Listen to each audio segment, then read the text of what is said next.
faster, but I think, can my producer stand here? Yeah, I mean, for the end? Yeah, to get like ask some questions. Yeah, so.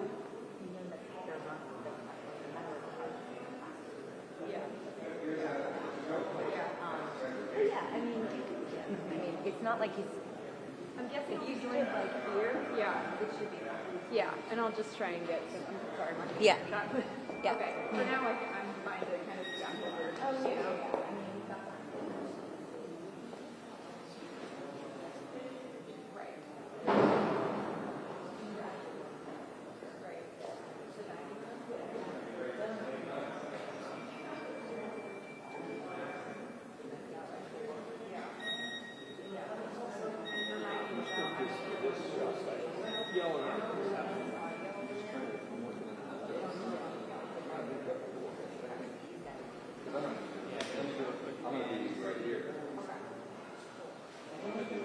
Yeah, plenty of room. We're good. Give plenty of room. Yeah.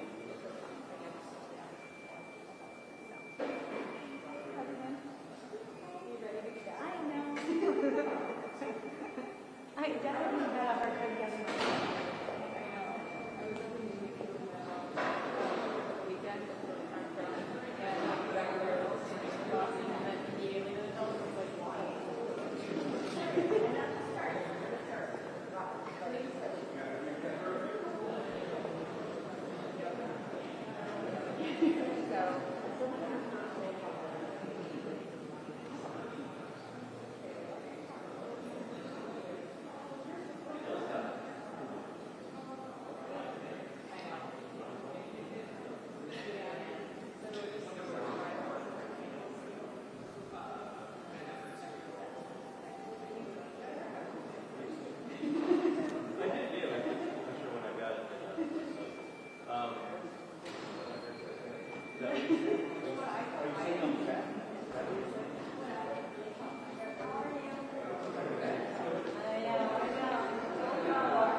Hello? Hey, must be bad news.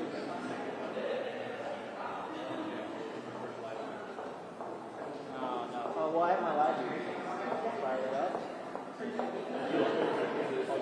I'm just giving you a circuit, and I can do live view.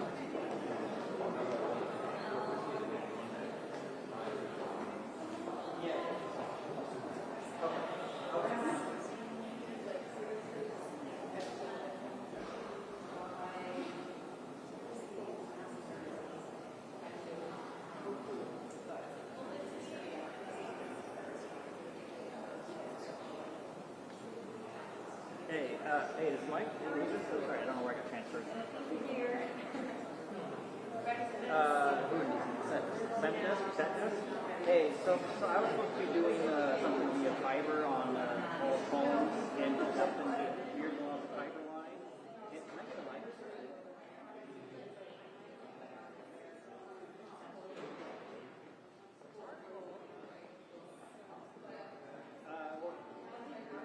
I think they just kept an eye on it and figured out from getting the position.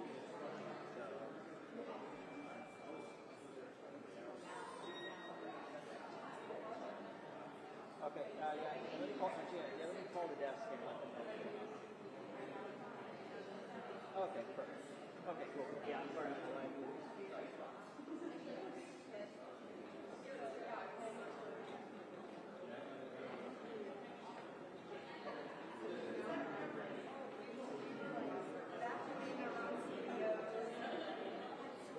Hey, Mike.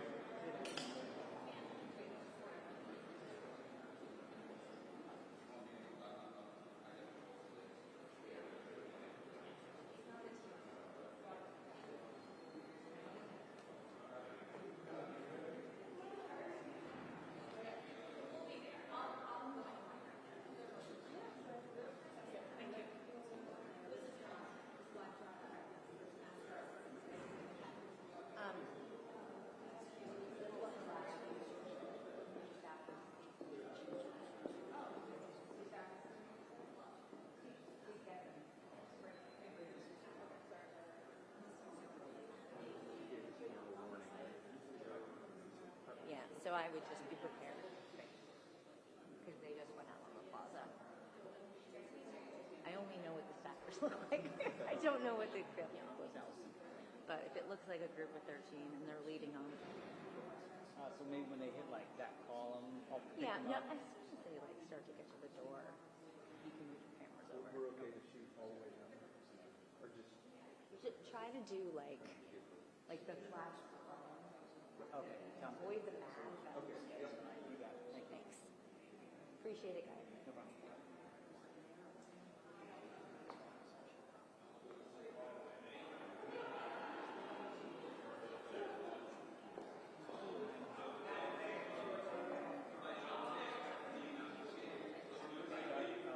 I'll call transition and check my 6 out done. Thanks so much.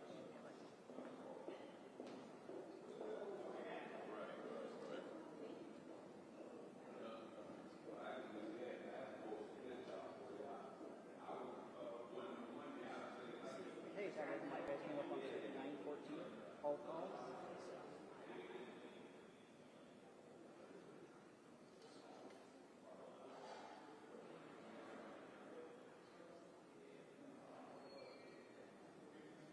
Yep, sounds good. Thanks, Evan. Bye.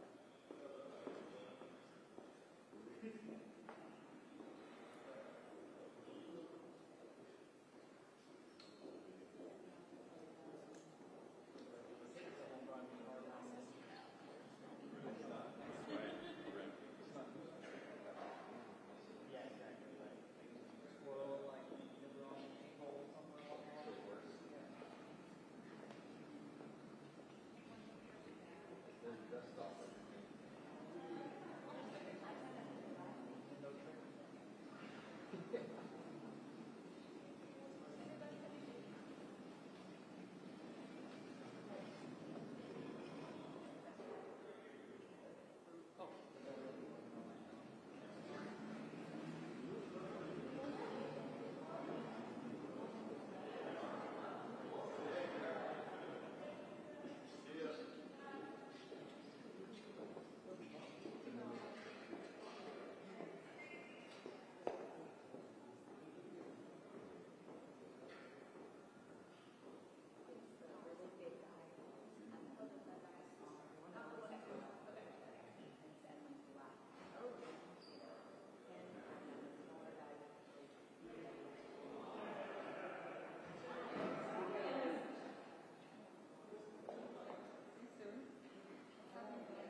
Hey, so it's Mike again.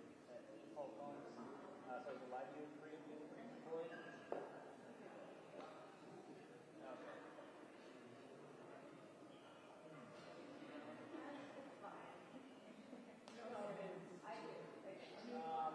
I could probably test that afterward. I mean, it might show up in a minute now. I'm kidding. Now, but I can definitely test that out afterward. So, okay, wonderful. All right, so,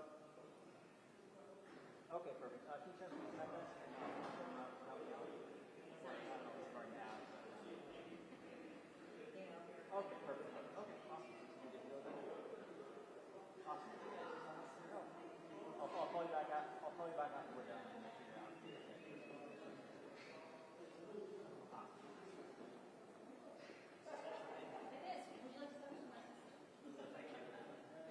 Good to see you.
this when the time comes? Yeah, we've got plenty of time. Thank you. I will definitely make sure. Because nobody wants to like this. No, nobody wants it. Especially the members.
Pretty sure this is the group.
They're sort of beyond security. Yeah, go ahead.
Well, I switched to live.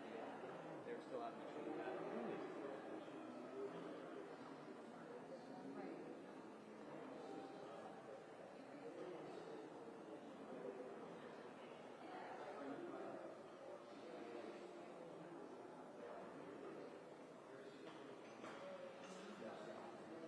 They walk down. They need to come down this hallway. Or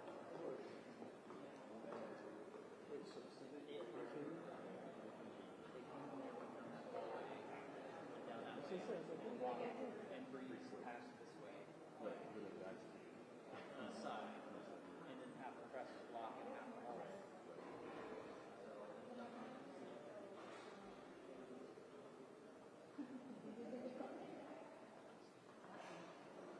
It's hard.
All the cool kids are down there.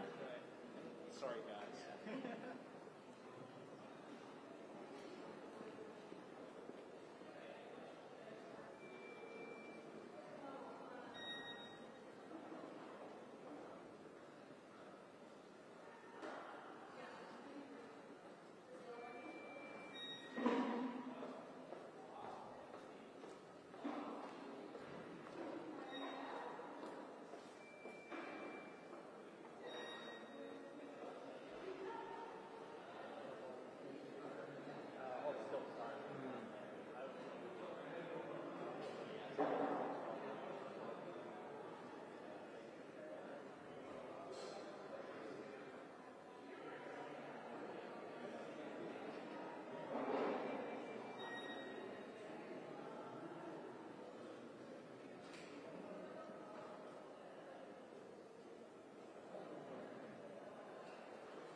Hey, sorry, I just saw your text.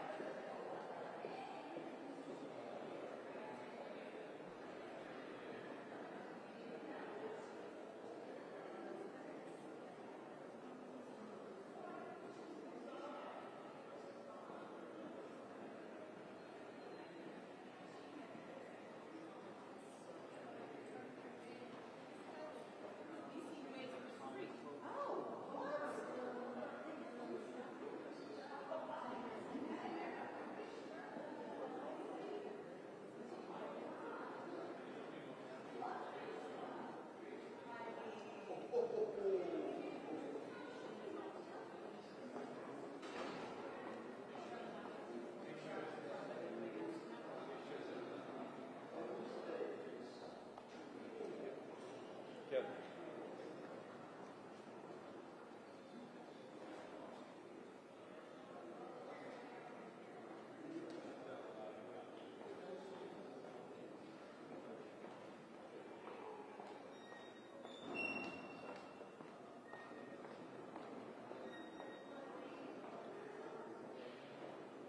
We also know it's just like members arriving and stuff.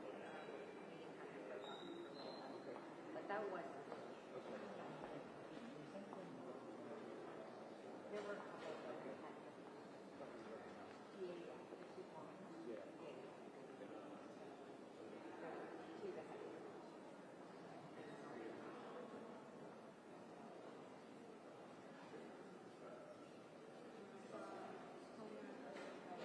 Yeah, there's like some members are.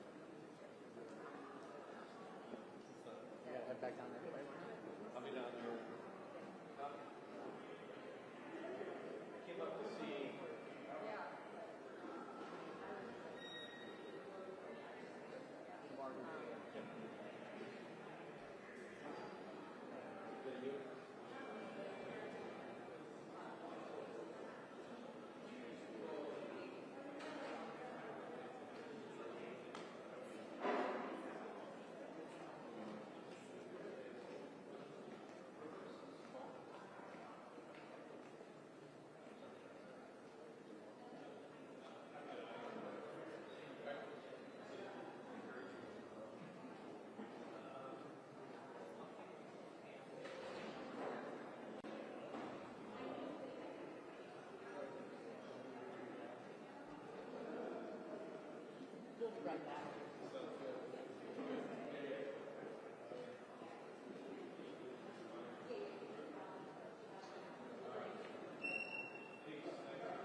Hi, Kim.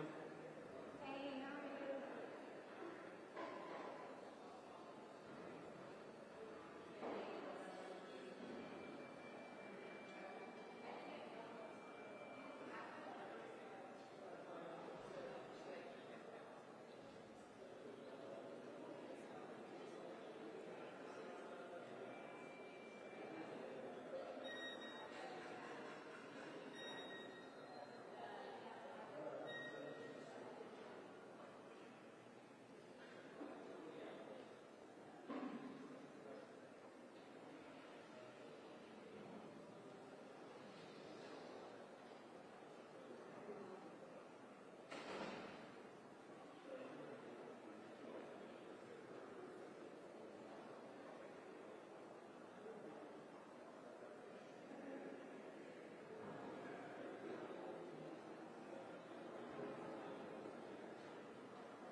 easy. can't say it.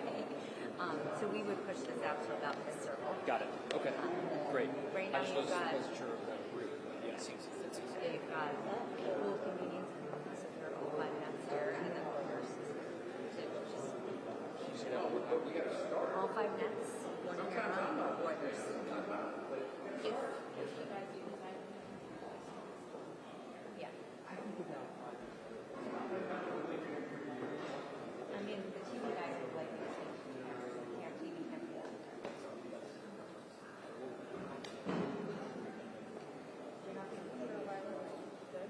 Yeah. That work? I might, like, Yeah, a couple and I times can do before this. that, I might move around a little bit. Yeah, I would say, I'll definitely speak. yeah. And I can also.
is it actually? Wait, so this is.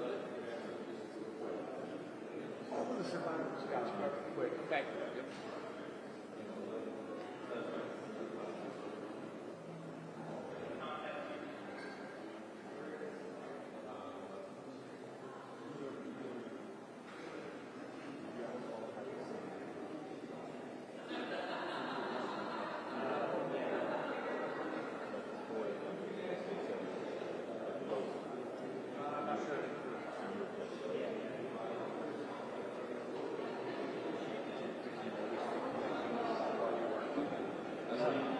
Down right from it. It just barely connected. Just keep that. I nominated the Tuesday after Labor Day to be the worst day.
are you? All right.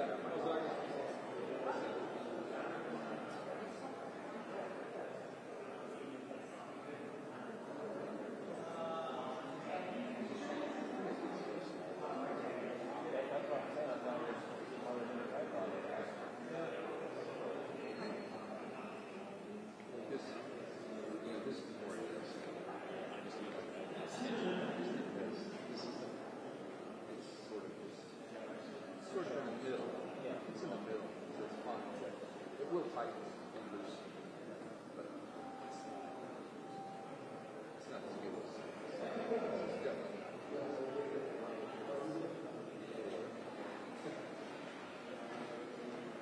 this is perfect.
About to here, wide enough so that you can service directly.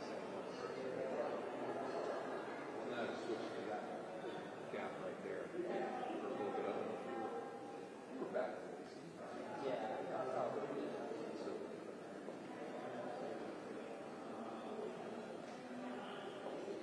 yeah, it was a kill.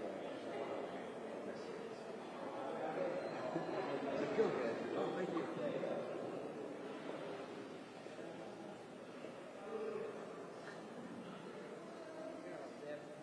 What's up, man? What's up, Big Mike? How you doing, man? Having a great time.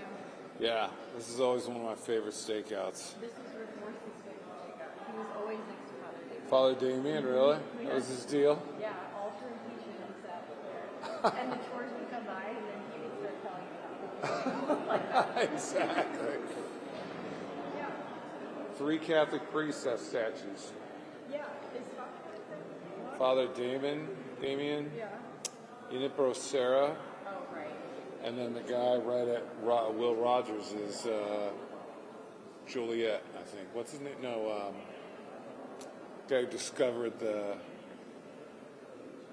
Mississippi, Wisconsin. Yeah. What's his name? Yeah. Giving a history lesson here. That's okay. Father,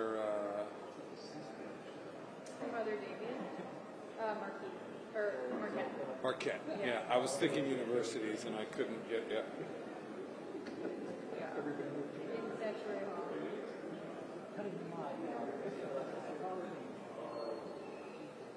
Well, I'm on my way outside because it's a freak. You can hang meat in that room. It's freaking. It's not cold, but it's like anything. You're in there for like 8 or 9, well, not 8 or 9 hours, but 5 or 6 hours. It's cold. You get cold. Yeah. And you're just sitting there, That's what I tell people all the time. You fall out of your boat in southern Florida, and it's August and the temperature, it's 89-degree water temperature. You're in there 10 or 12 hours, you're going to die of hypothermia because your body temperature is 89 degrees. It's going to come down. Body starts to equalize. So that's what happens down there, man. I'm fine, but after a few hours, I got to walk around. get some sun. I want to go outside. It's beautiful out. Is it? Yeah. It's another nice one. Finally. How long are you guys here? I think probably we'll wrap at 4 4. because the meeting started a little after 2. Who's meeting? Just Epstein. Oh. They're meeting with House Oversight.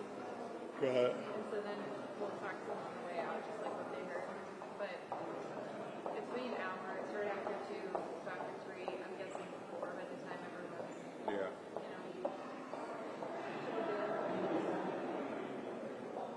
And they're going to talk, really? Johnson's in the talk and Is John Roberts at work? Someone asked me. He was in the hospital with malaria. Malaria. This is like 1923. Yeah. How do you get malaria? Must have been on vacation, yeah. Get your shots. Yeah, right? Yeah. All right. I'll see you guys in a few minutes. All right, see ya.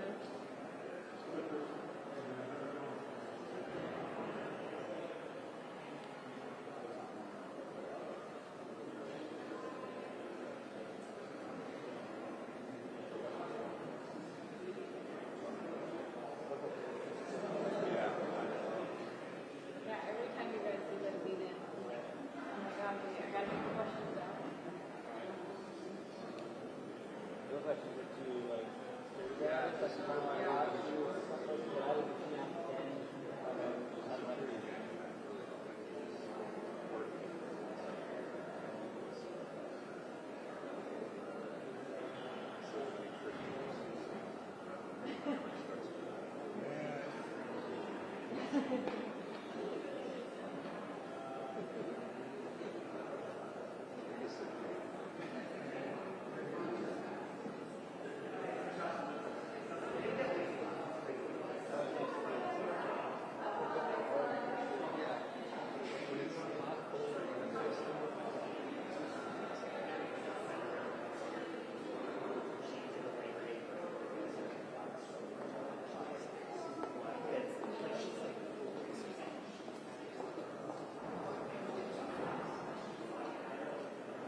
Excuse me.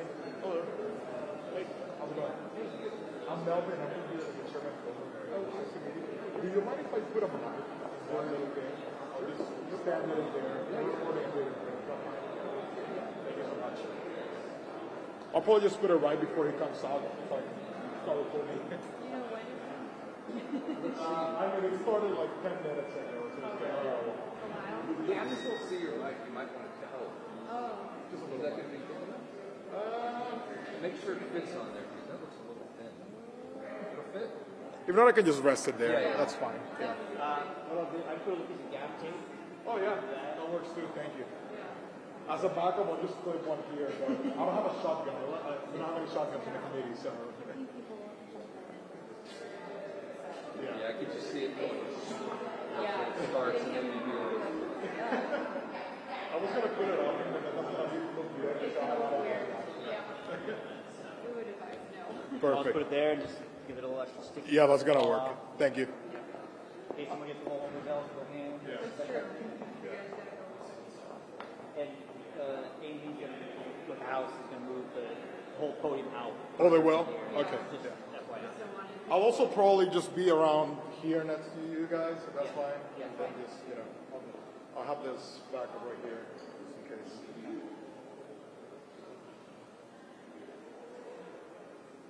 Anyways, when you guys see me put the mic on, That's actually a good tip. Okay, thank you.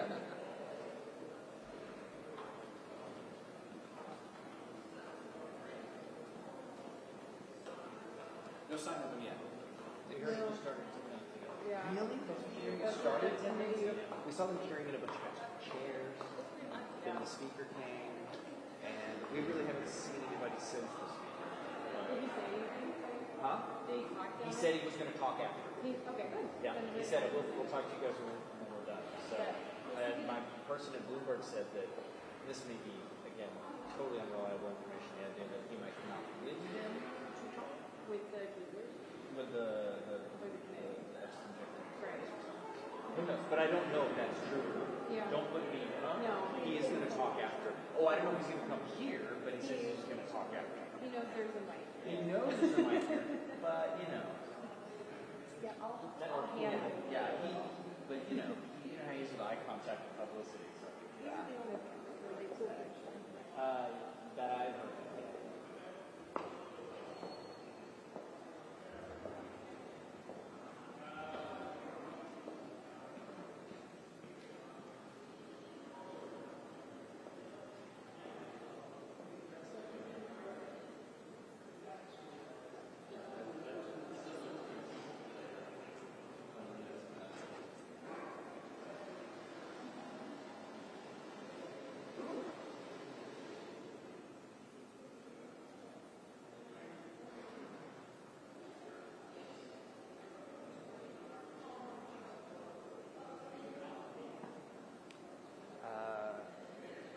Likely there doesn't happen a little bit. Yeah.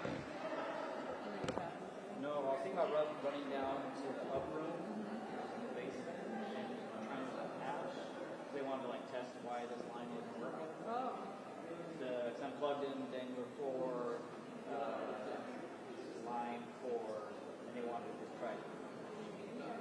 Is it like semi-framed up? Like if they popped out? Because if you want to just like, you don't have to get the pipes down there for just frame it up. It's framed for like the hallway. Okay. I mean, you're not really long, right? No, well, we're sitting here. Yeah. Like, I know. people We've been sitting here for another hour.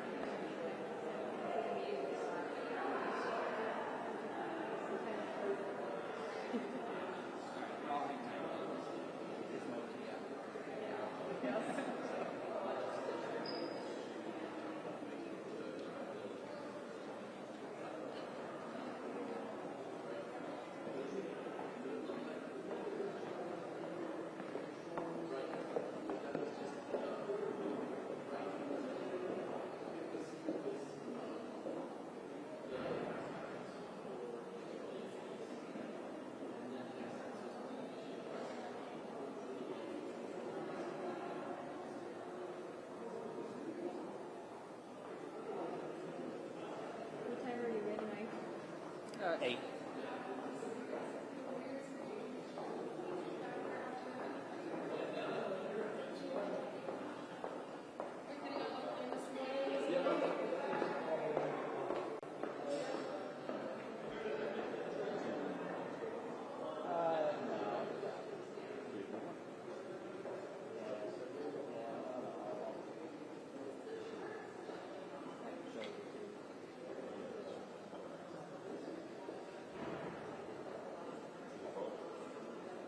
Not really. But,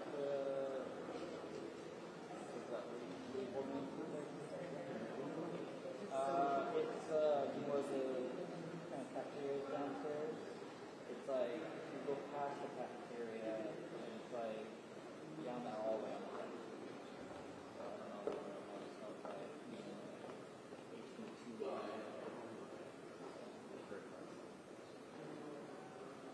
and I was joking with Paul Christian actually. I've never done a patch here before. So they're like, I don't know how you guys do that yet. And then, we're over 3 years and the first time I put a patch on the so, another 3 years after.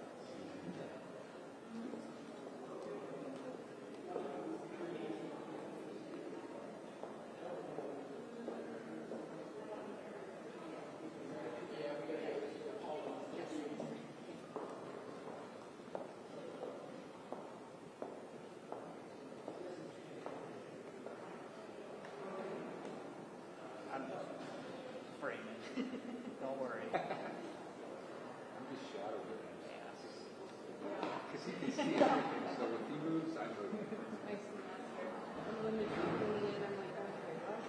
I have to get questions together. I'm surprised there's not more me here. I guess they're down there. But, There might be, there might come up. oh yeah, I'm guessing those down there. Yeah, I saw a couple of them. Enjoy your elbow room now. I know, right? Hey, I'll take it. I mean, this is their V. Dressed like Father Damien next time. Yeah, that's right. What am I talking You don't about? have to worry about anybody getting in your space.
That's okay.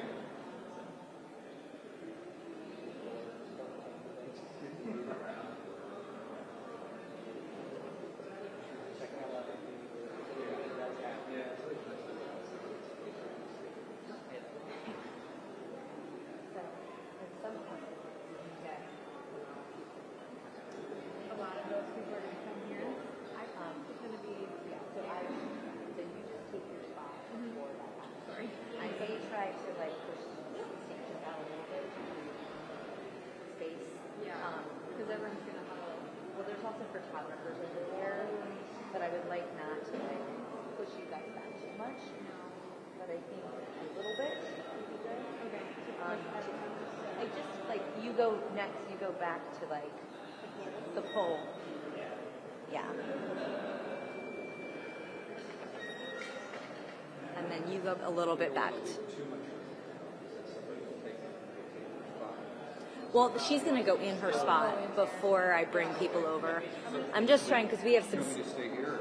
So if you move back a little bit too, then if there's a couple still photographers who want to go low in front of you, they can do that. Others will just be tall and do their thing. Yeah. But, Well, that putting in the will still back. Yeah. That's the trick. You know, I can just step in front of it. yeah, Like here. Oh, yeah. it was nice. And then again, this will come out farther. So, but we're not going to do it quite yet. Hopefully we've been told we'll get enough guidance. So, yeah, so That'll be a quick.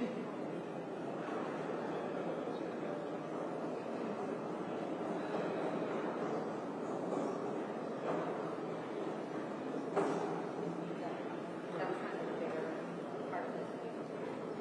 Also,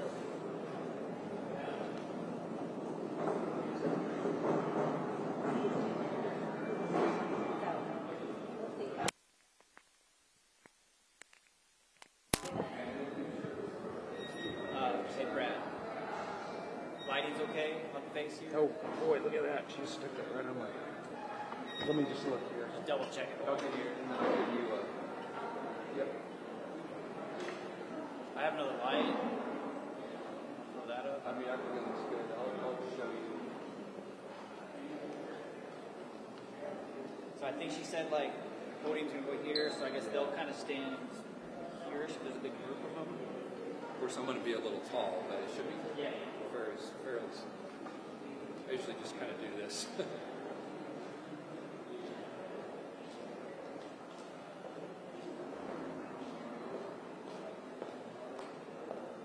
And this is coming this way. Just checking the light. This way now. Yeah, as long as It's they got a good spread. bring it straight.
back on the silver scale. 4:30 podcast. SR. Looks like it's breaking up, huh? Looks like they're all talking to somebody. All right. Good luck, boys. Have fun. Good to see you, man. And I got that podcast. Yeah.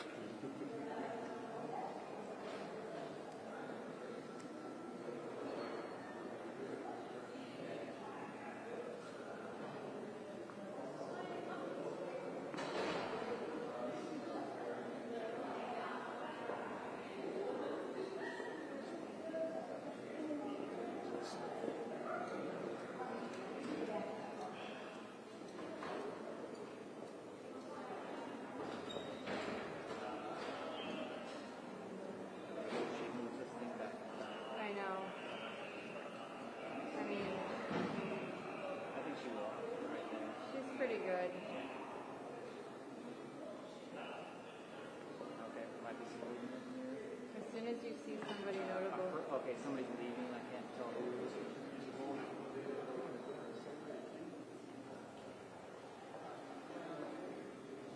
I didn't see who that was.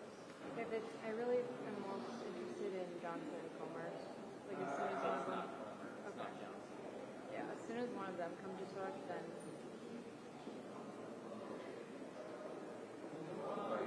Oh, it's the Burkett. oh, Tim Burchett. Okay.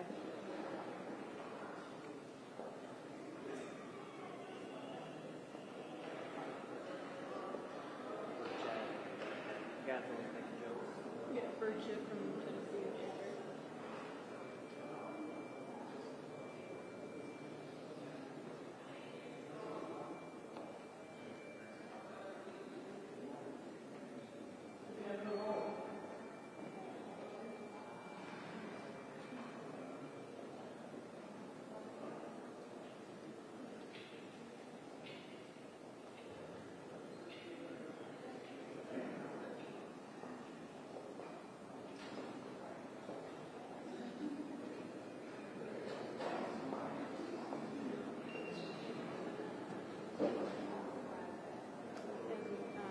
I know the woman in the green dress is with the speaker's office. Gotcha. And this, small guy next to her is too. No. Yeah, someone said he's good too. And plus that one guy wants to put his mic down.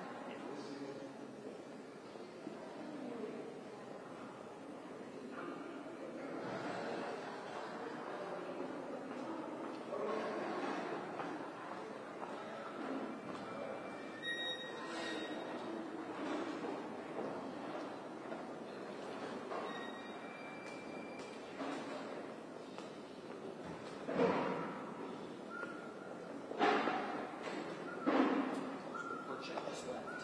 Yeah, I saw He that. was Gabby. He said that the concerns are that the victims still want some information out.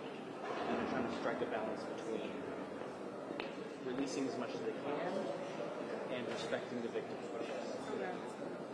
Speaker is going to come here. So I'm going to join y'all here Yeah. somewhere. I could step right. How about right here? Is this all right? I'm out of your way there. All right. Yep. Good. All right. Just so you know, this is getting out. Live, right now. So I have a statement to all the people. Right here. I mean, if you want. If I want.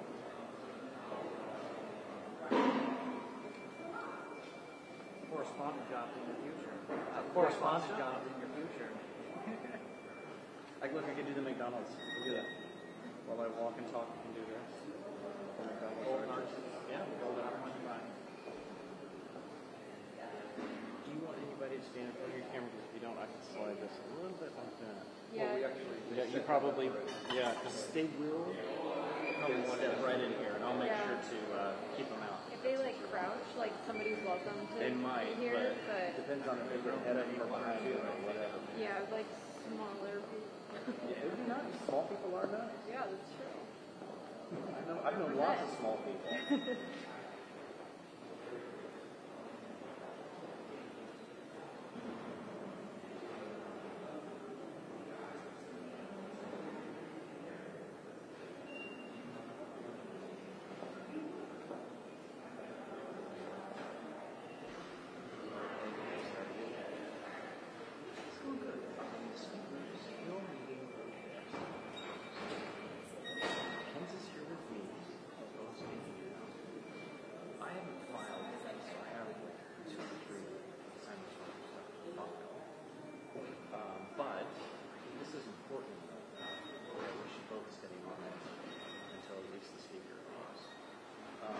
question for you is, I don't think we should completely can't have this where we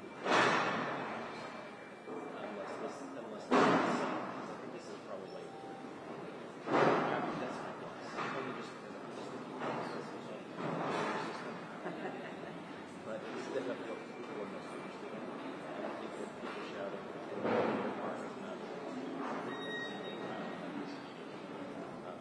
about Epstein. Well, no, because it's been in there. Breaking it, you know. But he is. He's going to make a statement afterwards. I think because where kids' estate house pretty far from mine, and for him to run over here and make this speaking will be challenging. So I'm going to stay where I am, at least for the see.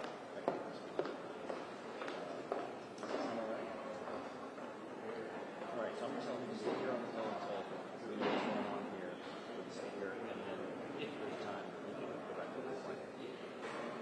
All right, sounds good. Thank you. Bye-bye.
totally fine. Just let me, I don't want to knock anything, so just let me know when you're ready.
Cool.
It's about time we put all that vast experience that he has in Washington to good use.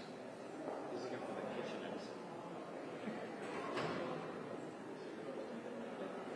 I think there's an exit for the crypt that goes next to the kitchen.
camera from your pool.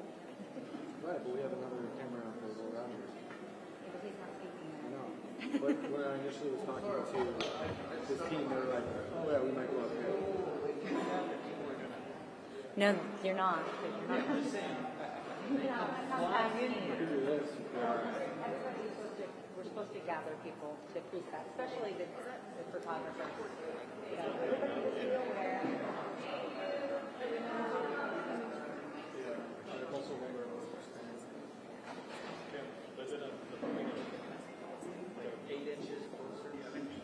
Eight inches closer. Well, we don't want it to be like the cameras are shooting up their nose, guys. Right. That should be perfectly fine. I'm just saying, I'm trying to help these guys get that far away. The periphery is going to get. Well, they're security-wise, they're letting people go like here. Trust me, it's been a whole conversation for hours. So we think, right now, we think it's maybe the sharing. Oh, great. Is that what you think?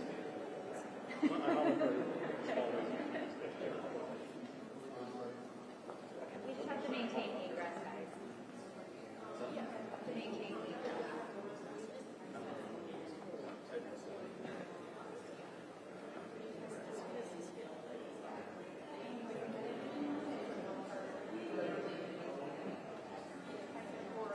And again, if we can do one person per outlet instead of making it like 10 people from every outlet, that'd be great.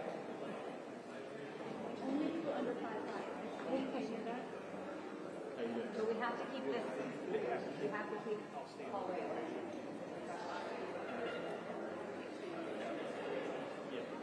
I want to get on the side so I can shoot you. Camera 6. You know behind you, you say like, not to let her point from the sun. It's getting out of hands. The other folks are covering. This is what we have. We want everybody to have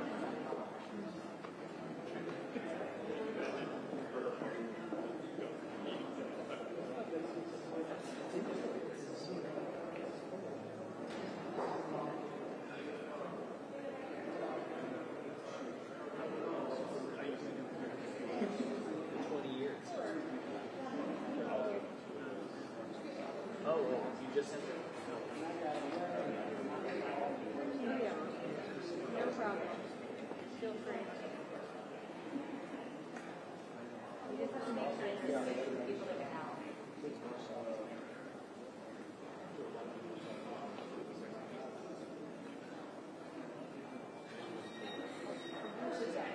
Are you going this way or this way? Don't worry.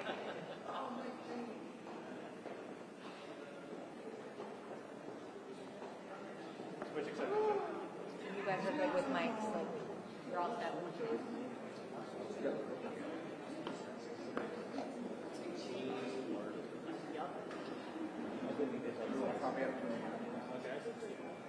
Gotta maintain egress. Right. Gotta maintain egress. Oh, you're not covering. Then you're in the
Guys, just to, we keep blocking this to one side, so please make sure they're all. Oh, yeah. This is all breaking. Okay. I just want to. Or, I mean, when you go to the paper stick. Yeah. Yeah.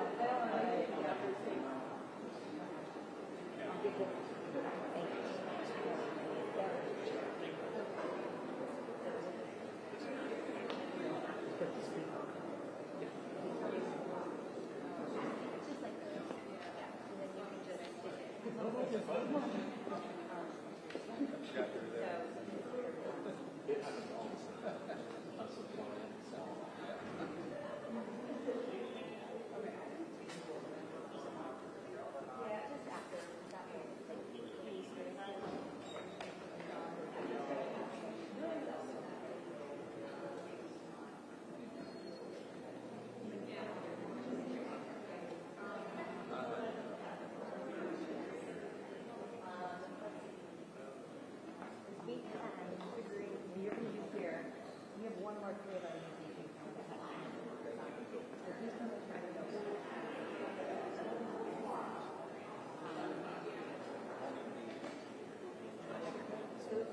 Thank you. I can move this way, and then you can go there, but I'm not going to show you. Yeah. I can try to move up a little bit. Yeah. Yeah. Move over. All right.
Yep.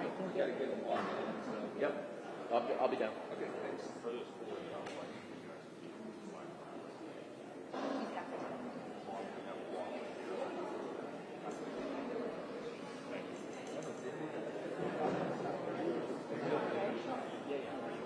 Yeah. Yes.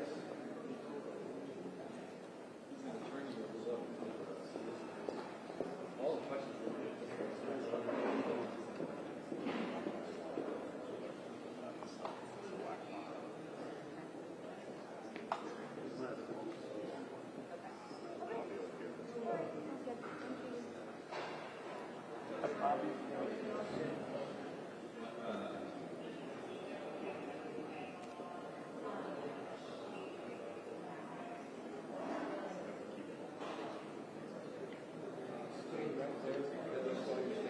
Sure. Got it. Yep. Are you getting any? Are you going to get any kind of? It's down and standing in the hallway. So clearly the meeting is running because we weren't looking at that.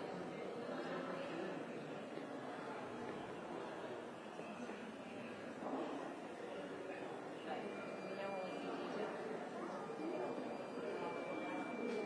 And Jonathan, you're going to go well. I was good where I was, If and you then were the my other video, mate, it wouldn't matter. the other video guy came and then left.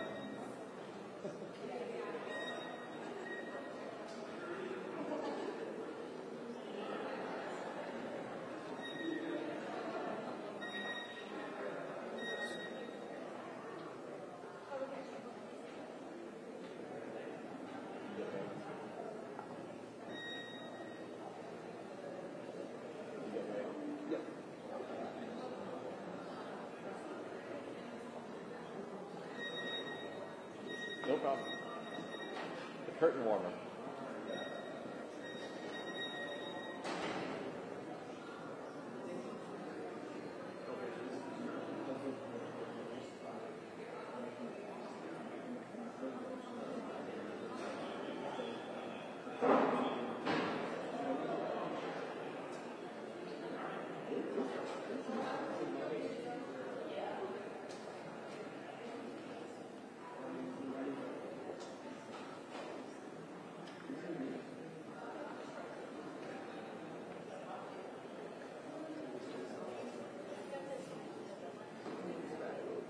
Yeah, that's where my feet are going to go. That's perfect.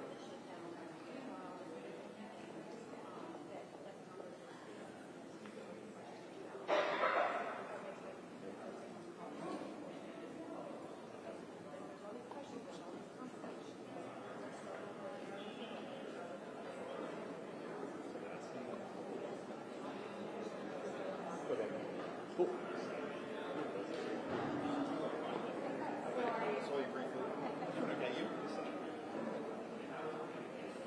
Yeah. Right. So clearly they knew that no one was supposed to put us. Not helpful.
Oh, Trump.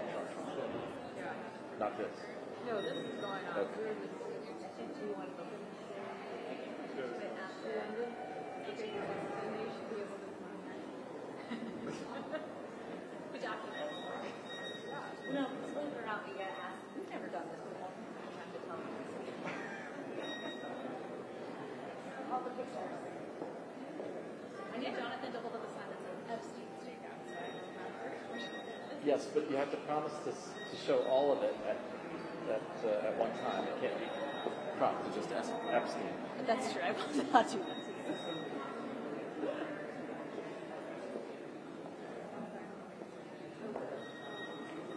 Do you know how many survivors go into the I don't know. I've been asking like about 2 or 20?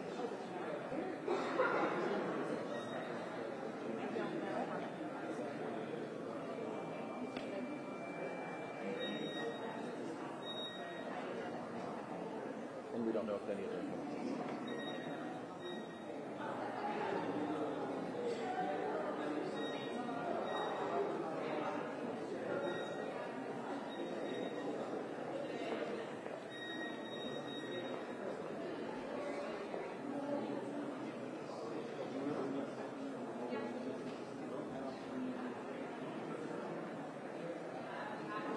Luna.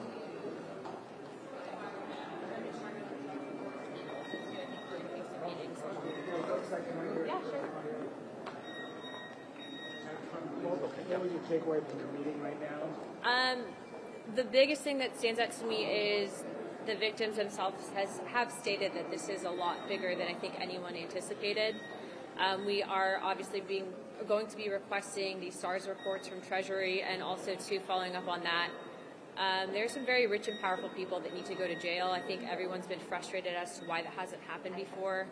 But it is very much so a possibility that Jeffrey Epstein was an intelligence asset working for our adversaries.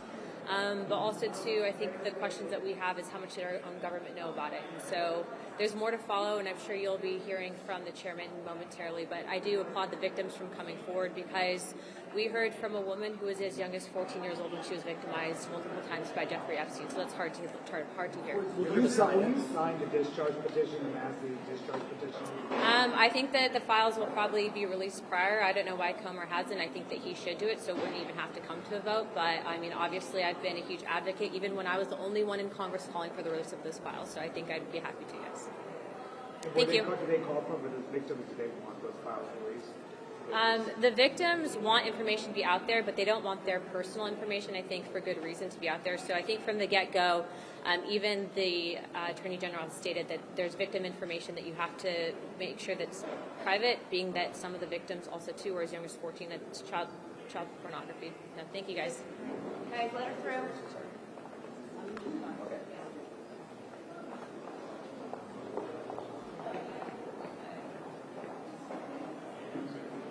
Everybody could go back to this side, please. It's better than all of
I might have to go for it. It's okay.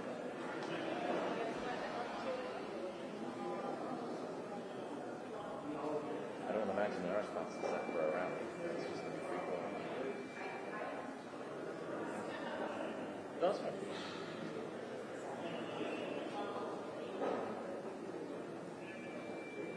Yes. There are other things up here tomorrow too. Yeah, exactly. I don't know.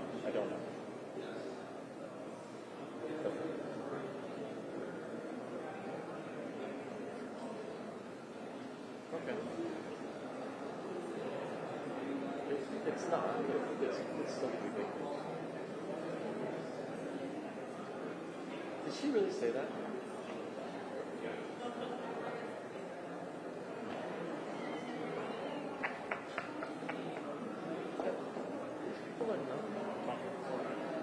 Okay.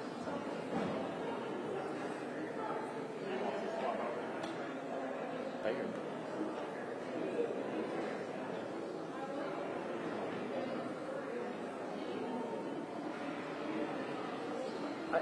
I wouldn't play around with that. This is big enough that. Right. Right. Yeah.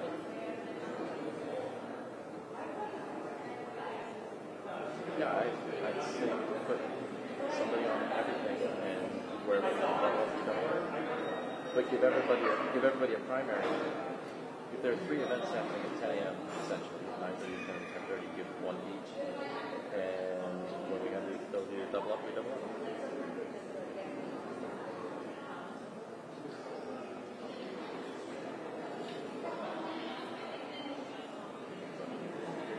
When you say both events, what do you mean?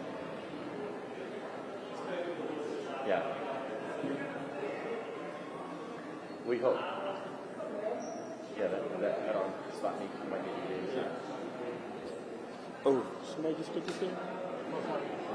Yes. Has it been here the whole time? Yeah. So, are you? I just put something. I brought the monitor. Yeah. Okay. Don't take that off yet. Sounds good.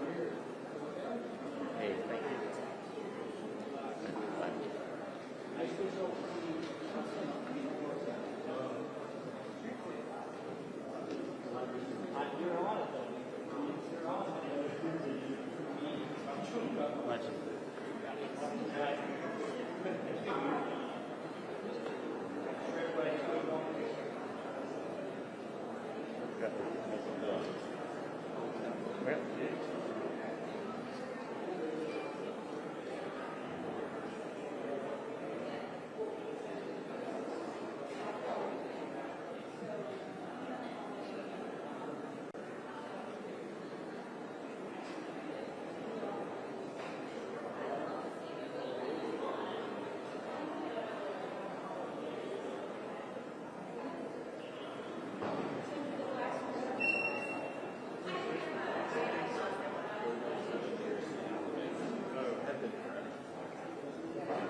Graham, that was a nice shot at the restaurant. Was that on his Labor Day tour of businesses?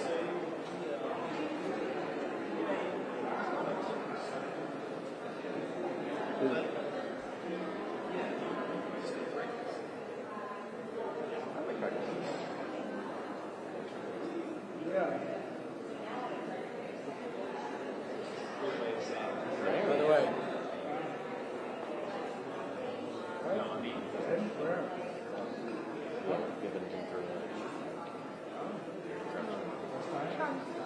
Thompson, do you have a second? Can we ask a question? Do you have any, the discharge position coming out right now? I signed it. You already signed it? Yep. Okay. Number 2. Okay. So just release the files. Why not number 1? Because Massey. It's Massey's bill.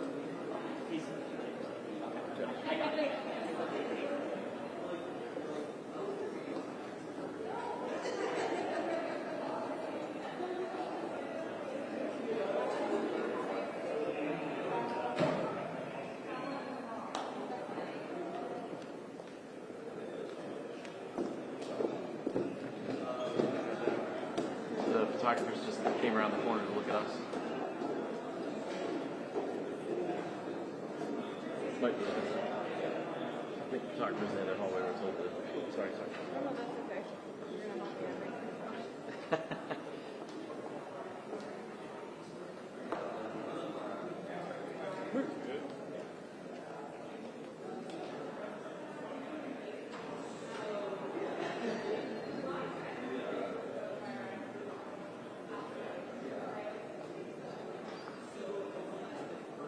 got excited about the government.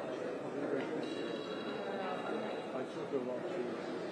I have sneakers on, but I am like really not. I actually have rubber soles, but I didn't because big mistake.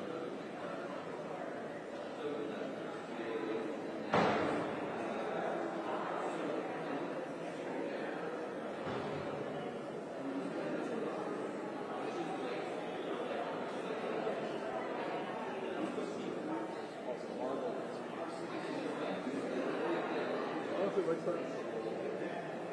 Has to be studied. Sign out and then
Oh. Goodbye. So, thank you. Thanks for introducing me.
What do you think, Francis?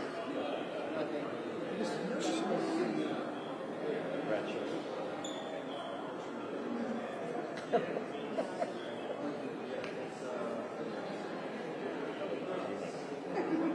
What's all this for? What?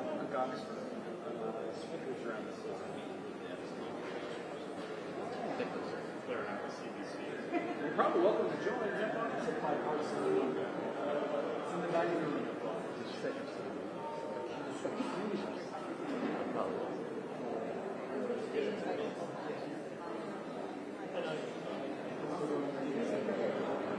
Okay, cool, thank you.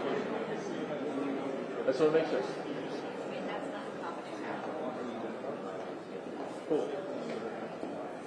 Yeah, makes sense.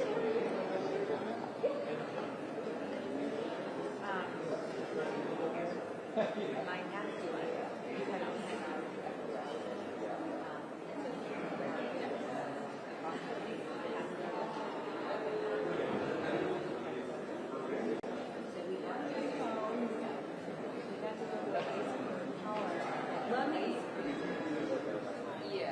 yeah, because they're going to be done. You haven't realized that it's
Started to watch the first episode. Slick. Yeah, slick. They just have to go back and find all this video. Actually, there is some video there, but it's also like very heavy on well, it isn't an enough project. Used to watch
Oh, is that right?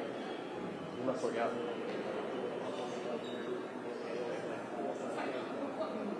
Where was it?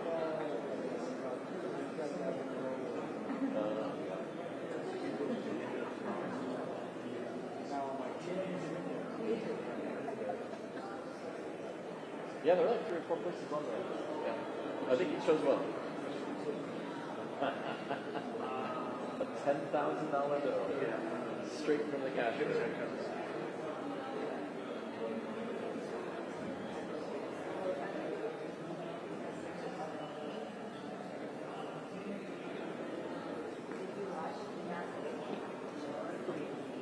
credit card filling up the numbers on the phone.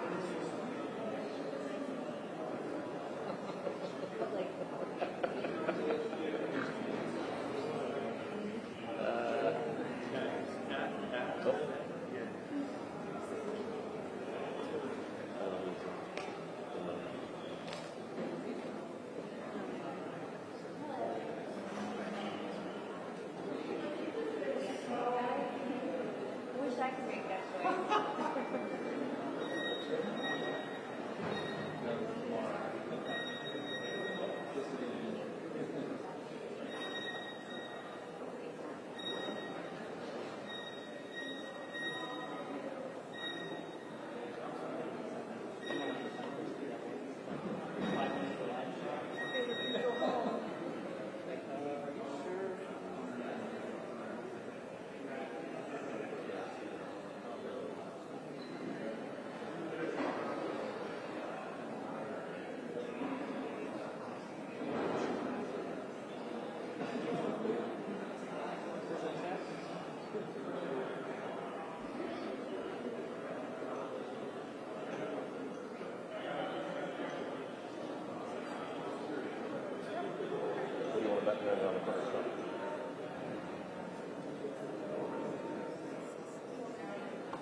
choice.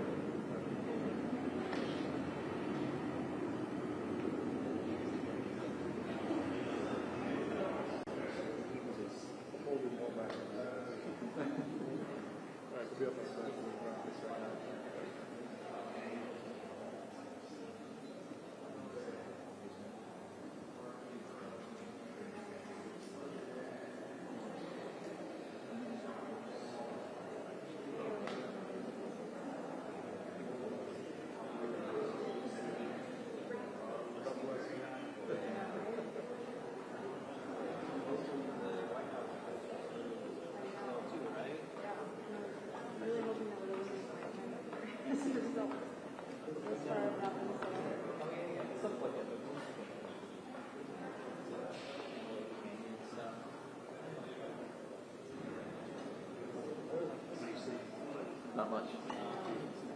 Oh, so sorry.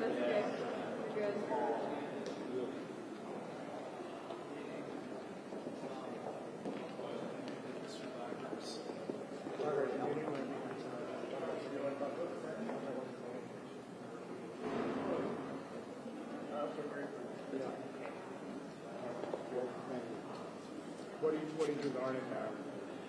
Well, I learned that there's a lot of brave women on behalf of thousands of potential victims who are sharing their stories,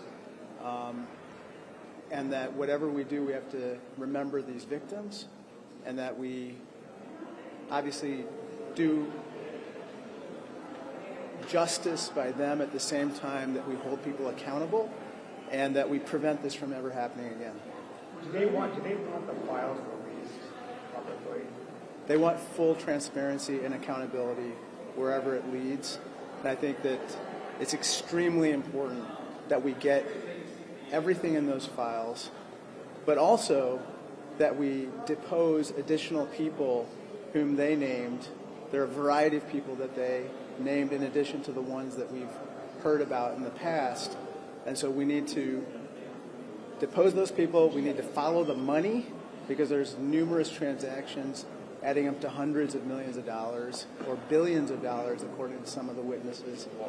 And then, of course, we need to see what's in the documents before we interview anyone, because we need to corroborate, in my opinion, anything that is claimed, and we're able to cross-examine witnesses thoroughly. Did any of them mention? That was not raised in this meeting. Congressman, can you help us understand what kind of conversation was like in there? Was it emotional? Was it tense? What was it in the room? It was intense. It was emotional. It was candid. It was the type of conversation that probably can't happen in a hearing setting, because the answers were very extended. But it was extremely illuminating, and I'm really glad that I participated.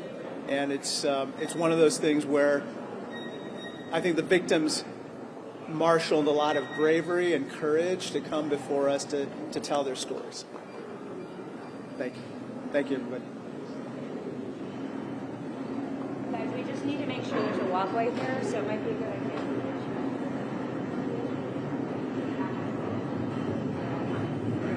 Yeah, of course.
Okay, that side of the column.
you know how soon we are to getting started? Moving target at this point. They shouldn't be coming Are the victims families still there? Are they coming out? You know? I don't believe they're coming out because it's a closed or private meeting and they're going to be anonymous. So I don't anticipate that many of them are going to be able to keep this aisle. You guys.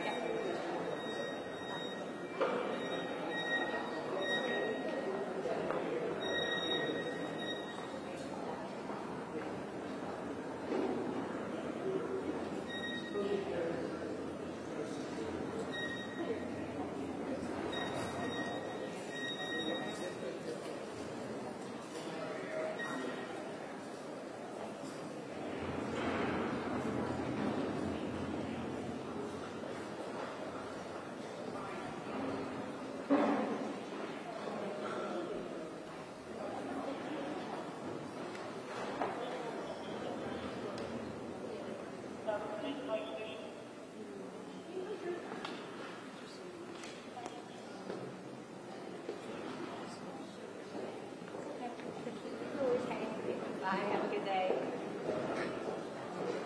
It looks like you were beckoning a squirrel. Well, I could see it wasn't a squirrel. He was like,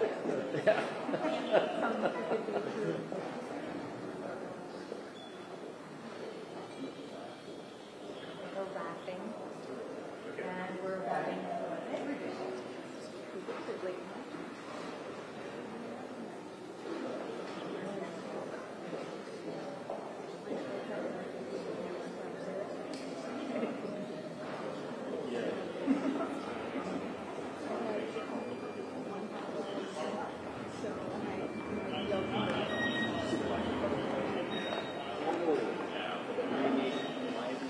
Can you let me do that project right now? Heads up, guys. Okay, great.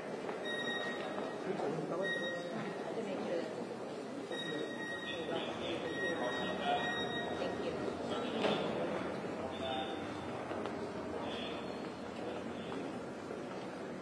Good afternoon, everyone. We just spent more than 2 hours with 6 of the Epstein victims, some of the bravest women I've ever met. They're very courageous.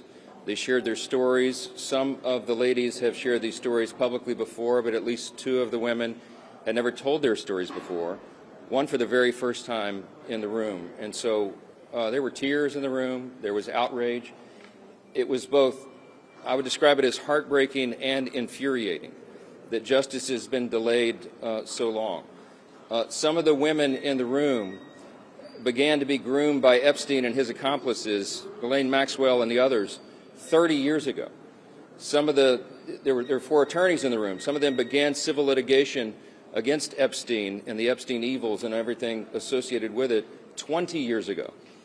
This has gone on for a long, long time. And they shared their stories. They shared how these brave young women, Epstein and his accomplices, stole their innocence, stole their very lives in some cases, stole their hopes and dreams and aspirations and ruined them in so many ways. But they came forward courageously to share their thoughts and their hopes in the House Oversight Committee and the House itself, that we would do this in a bipartisan fashion and seek those answers, and we will. They are owed that. There may be as many as 1,000 victims. Think of it. Hundreds and hundreds of young women who some of us imagine seated behind these 6 women. One of the members in the committee said that they speak for all of them. And it's been long, long overdue. So the objective here is not just to uncover, investigate the Epstein evils, but also to ensure that this never happens again, and ultimately to find out why justice has been delayed for these ladies for so very long. It is inexcusable, and it will stop now because the Congress is dialed in on this. I'm very grateful for the leadership of Chairman James Comer of the House Oversight Committee, who's with me here, and he's done an extraordinary job. August was a very busy district work period for so many members of Congress who were fanned out across the country in their districts doing town halls and business roundtables and constituent services. But our House Oversight Committee was working all along on their subpoenas. And I'll let him recount for you some of the great work that has already been done. But 34,000 Epstein documents have already been collected. We will not stop there. This is the beginning and not the end, and they are going through very carefully because we have two ultimate objectives here. We want to bring justice to every single person who is involved in the Epstein evils or the cover-up thereof, but we also want to be equally certain that we protect the innocent victims. Many of these young women, some of them are now middle-aged women, have never come forward. We do not want their names or identities to be uncovered carelessly or intentionally in any way. And so the House Oversight Committee, in a bipartisan fashion, is combing through these documents to ensure that we redact only the information related to the innocent victims themselves. We cannot be involved in subjecting them to any more harm.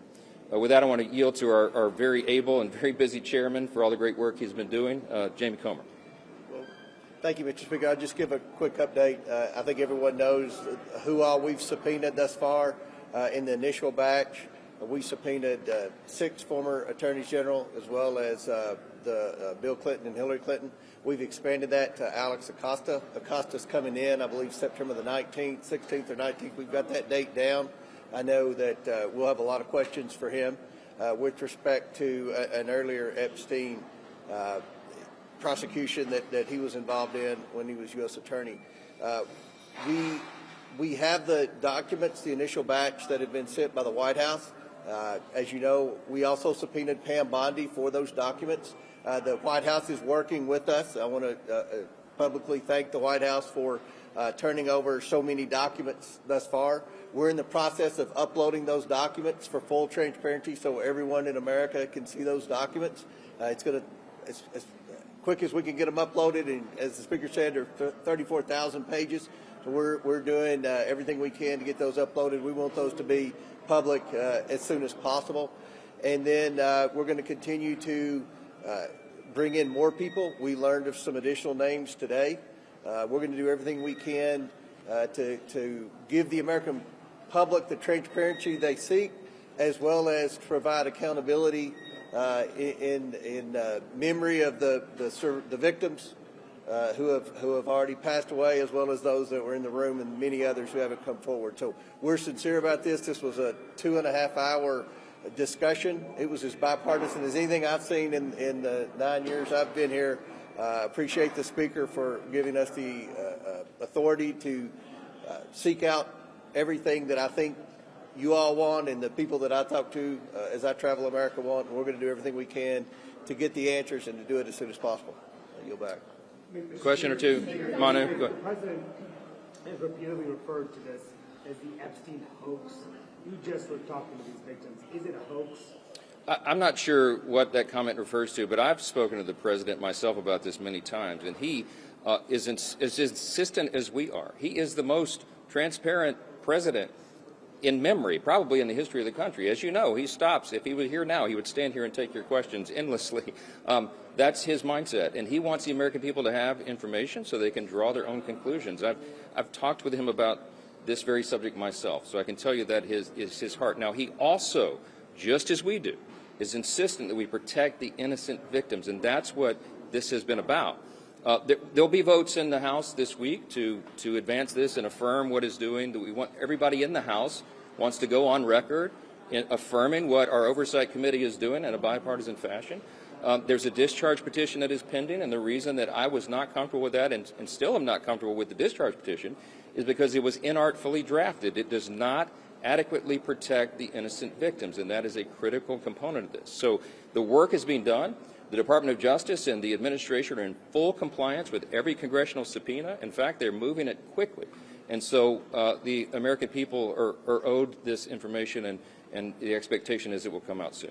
So. Can you specify what exactly in the Massey and Connor discharge petition doesn't protect survivors? Yeah, look, it was inartfully drafted, okay? They cite, for example, a code article that is supposedly to protect child sex acts, okay? These are legal term of arts, but they cite the wrong U.S. Code provision, so it doesn't actually have any force of law. They don't actually have adequate protections for whistleblowers. We want to encourage whistleblowers in an investigation like this, and there are standards and practices and procedures that are used in federal prosecutions and investigations and here in Congress that are not adequately stated in the discharge petition. I think the petition itself is effectively a moot point now because all of this is happening. What the House Oversight Committee is doing, what they are actually gathering, is everything that was requested in the discharge petition, plus even more. And it actually has the force of subpoena, the effect and force of law, which is why it's actually happening right now, where the discharge petition does not lead to that. So it's not a lawmaking exercise. It's superfluous at this point, and I think we're achieving the desired end here. Yes, sir.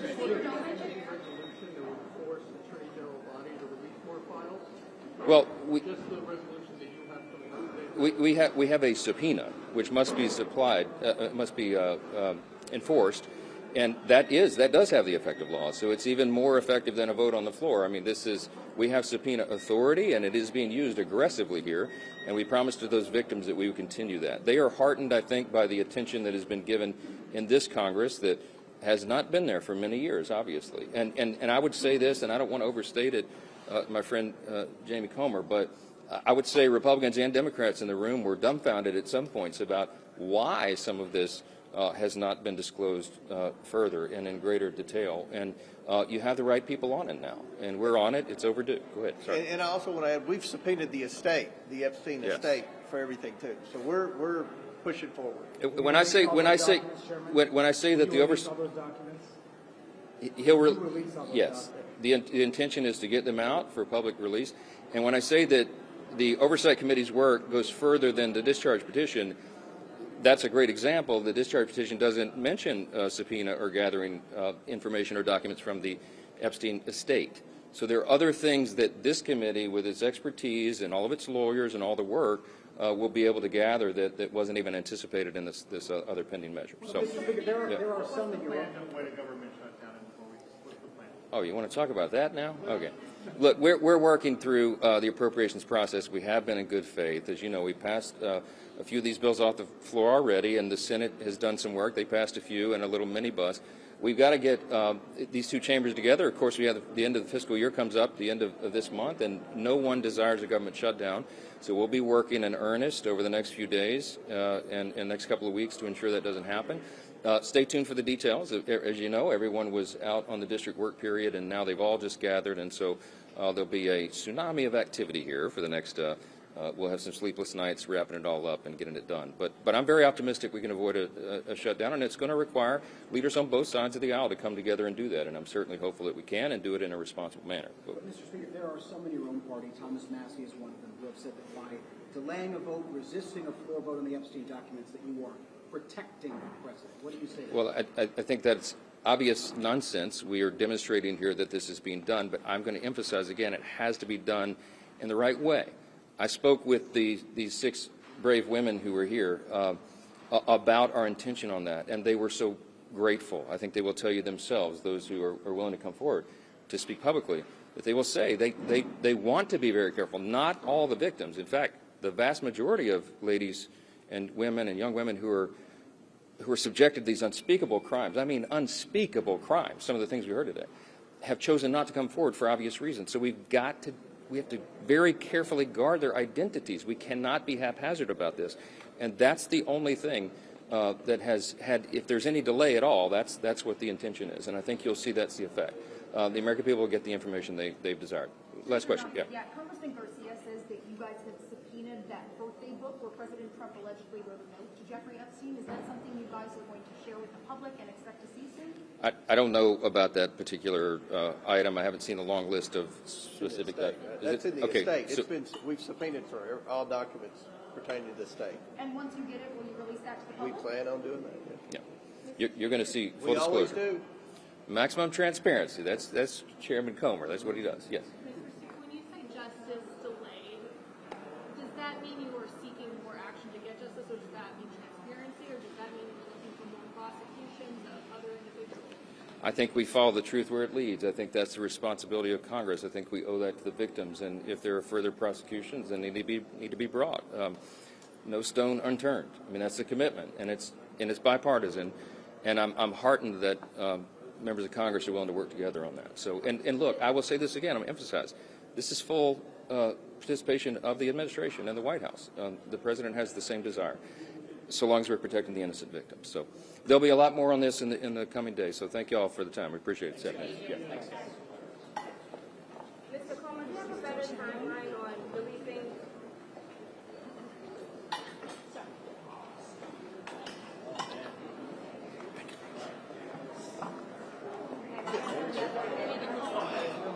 For those that don't want to stay for that, that after is coming in. Okay, great. You're done. Yes.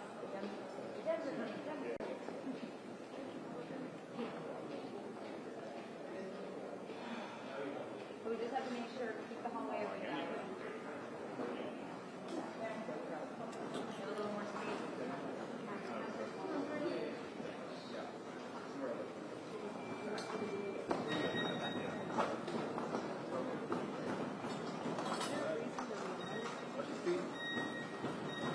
We don't usually put them behind screens unless it's a head of state. This isn't a head of state. Okay.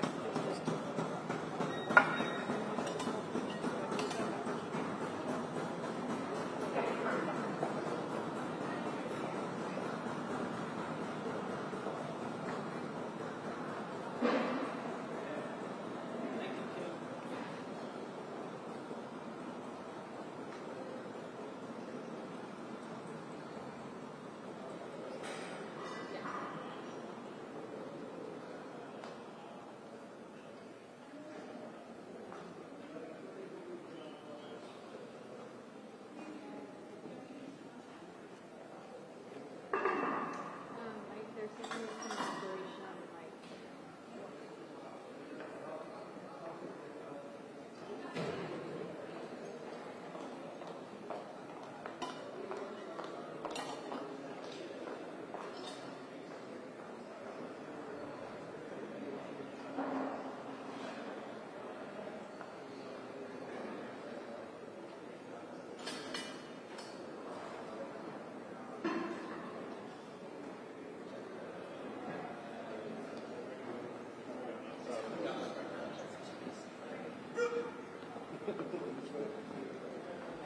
So you got to be on the inside of the road.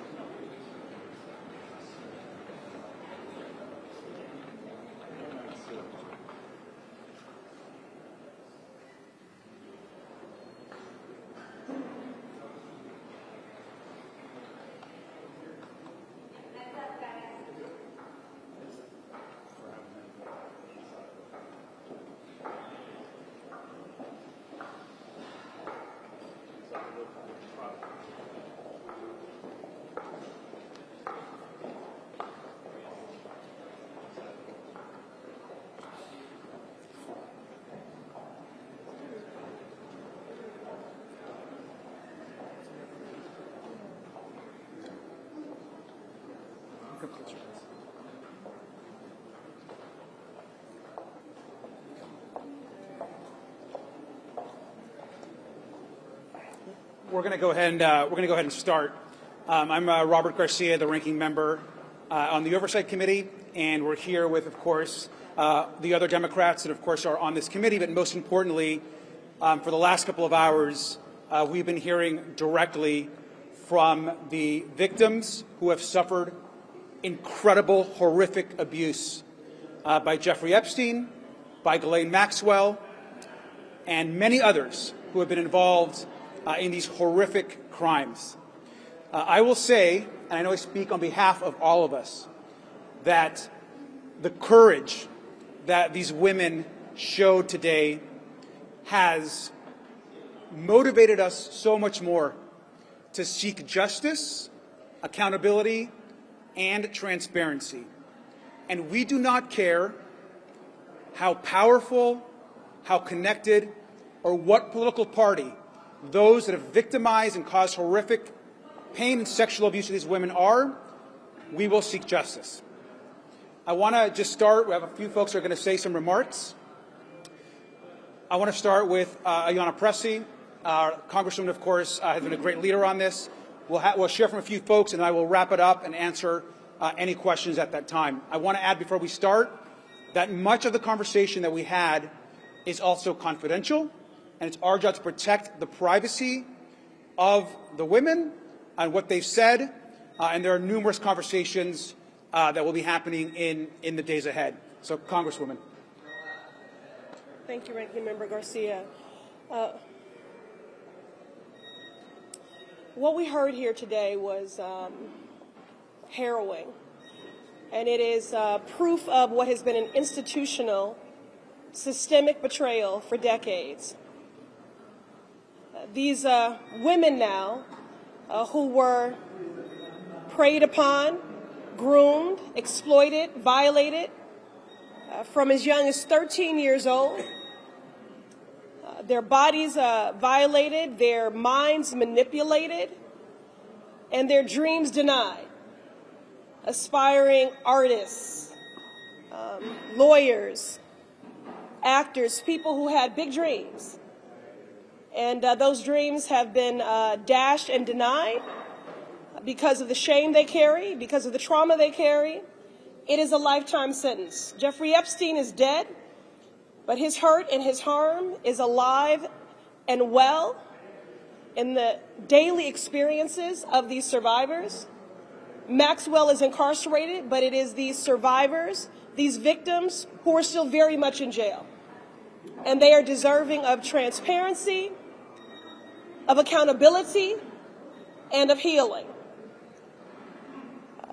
We are where we are today because of the leadership of Ranking Member Garcia and our Ranking Member on the subcommittee for law enforcement, Summer Lee, enforcing that vote for a subpoena, because in order for us to hold powerful abusers to account who participated actively in a predator, pedophile, Ponzi scheme meant to feed on the daily perversions of a rich and powerful man and his enablers and those who were his co-conspirators, we want to center the victims and the survivors, not shield the powerful, the wealthy, and the well-connected. So we forced a vote for a subpoena in a hearing that was on child trafficking to point out the hypocrisy. Then I led calls for a hearing in the Committee on Oversight centering the victims. And my colleagues joined with me in that. We do believe that that did lead to pressure that resulted in today's roundtable, where many of the victims said it was the first time that they had felt heard. On the heels of the many years of abuse that they experienced, to be re-victimized and traumatized by a government. They had abusers that told them they were trash. And because they've never gotten justice and been heard, it has contributed to the ways in which they have felt demoralized and invisible. The role of this committee is to be an efficient and effective pursuit of the truth, and we will be until these survivors get the justice that they deserve. Again, we will not shield powerful abusers. They must be taken into account, and that cannot happen if we are not centering and prioritizing the voices of survivors. And now I'll turn it over to my colleague and dear friend, Congresswoman Simon from California, who has worked for many years with survivors of trafficking. Good afternoon, everyone. Latifah Simon from California's 12th District. Today we had the honor of listening to extremely brave women who talked about the ongoing rape and sexual exploitation that they endured by the rich and the powerful. And for 3 decades, their voices have been ignored. These are young women who have been on record telling their stories, and yet justice has been denied. Justice has been denied to the young woman who talked about being groomed to go over Jeffrey Epstein's home where she was raped. Children leaving high school to be raped and left to go home alone to then go to school the next day. One of the things that I will tell you, the brave and courageous women today, what they did with both Republicans and Democrats. They sat before us at a round table and gave us their souls, believing that maybe this time they would get justice. Maybe this time they would be seen as children, not adultified by men who ravish their bodies. Maybe then they thought today, if they testified in front of this hearing, that we, as members of Congress, would not only lift up their stories and seek justice, that we would hear the truth and the life of girls and young people all over this country who are continuously bought and sold, who never seek justice. Because they too, like these women, fear retribution. If we are worth our names on our letterhead, we will not only seek justice and get answers, we will work to protect these women. We will work to ensure that every individual, every adult that had anything to do with their trafficking, their rape, that they are held to account. For over 30 years, I have worked with young women who have been moved through the trafficking channels of this country, and we rarely see them getting justice. Today, hopefully, will be a new day. Oversight Dems, we are working extremely hard with our colleagues, and we are so proud of our leadership. Now we have to move on, get answers, provide protection and support for these women so that more folks come forward, and that the United States is looked upon, hopefully, as a country that protects children, that protects young women, that ensures that if you hurt one of our children, you will absolutely be held to the maximum levels of accountability. Thank you all. And I would like to actually introduce my colleague, Summer Lee, who you heard before is the ranking member of the subcommittee, Oversight Dems, representing, of course, Oversight Dems in the subcommittee for law enforcement. Ms. Lee. Thank you all so much. About a month ago, we were through the Oversight Committee subcommittee on federal law enforcement. Me and alongside our colleagues on that committee were able to force a vote to pass a motion to subpoena the Department of Justice to release all of the files associated with the Epstein case, of course, unredacted and complete. We know that since then we've seen a small trickle in of papers and files that, of course, revealed very little new, but was again another attempt to obstruct justice, to distract from what we are here to do, and to keep, of course, prolong this out. But what we saw today in listening to these incredibly brave women who were once young girls, who were victimized repeatedly and have been repeatedly victimized since then because of profound levels of injustice, profound levels of failure, systemic failure at every single level. They are here to remind us that the reason why we passed this motion, the reason why we had, even if it was just a little bipartisan support at the time, was because our reason for being here is to make sure that whether it is the government of the United States or princes or elected officials from other countries or wealthy billionaires, that no one should be above the law. That if we are going to be a country of laws, that they must be equal, applied to every single person, but that also we have a responsibility to restore these victims. It was the government itself that failed these women. It's the government itself right now that is keeping them from the justice, from the healing, and from the peace that they need and that they deserve. We are here not to add on to the sensationalism of a case that has received global news and global attention, but to recenter that at the heart of this are human beings. At the heart of this are women, girls, now generations of girls beneath them.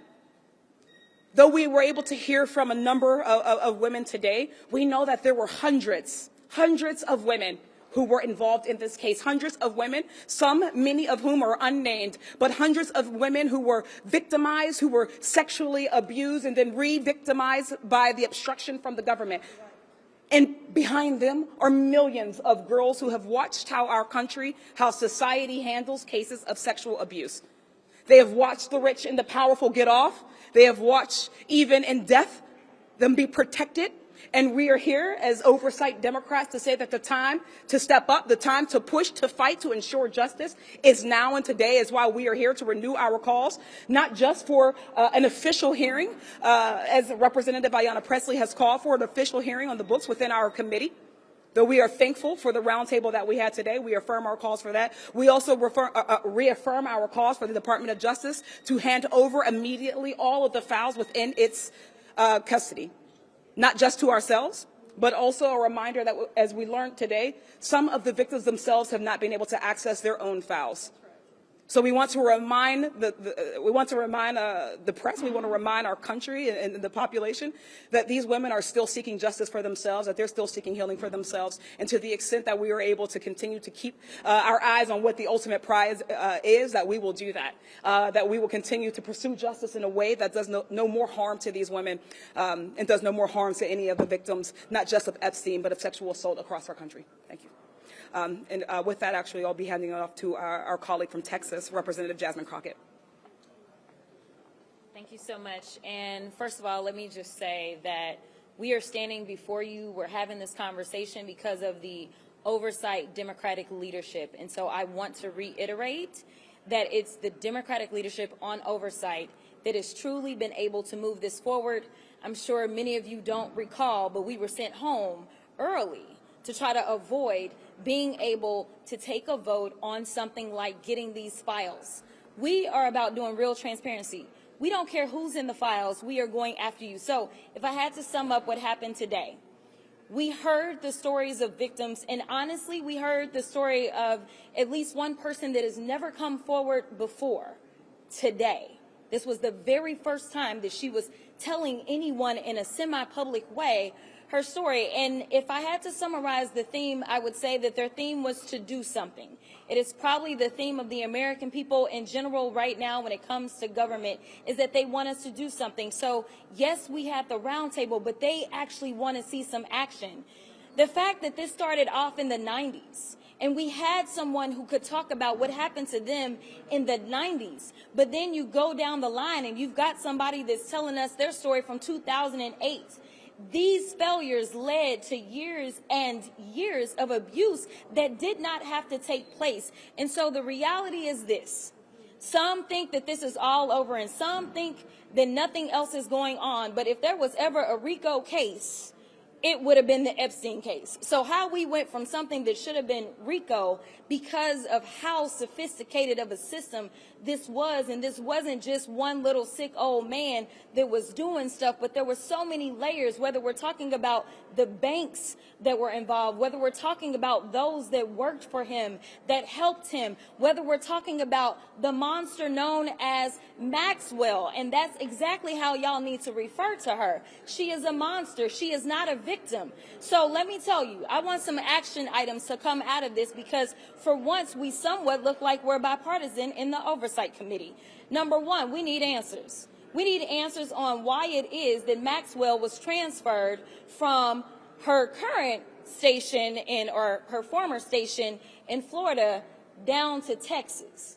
We need to have an understanding, because everything that I heard today leads me to know that for sure she was all up and in and through this entire process, not to mention that she was indicted by a jury of her peers, and then she was tried and convicted and given 20 years. So why is it that we had somebody, again, it almost seems like we are doomed to repeat our failures, because why is it we have high-level people that seemingly are running cover for a criminal? And that is what she is. She is a monster, and she is a criminal. So number one, we need answers on what happened with that transfer, why it took place. And honestly, we all need to stand together and say that Maxwell needs to go back to where the monsters go, which is to a higher level of security.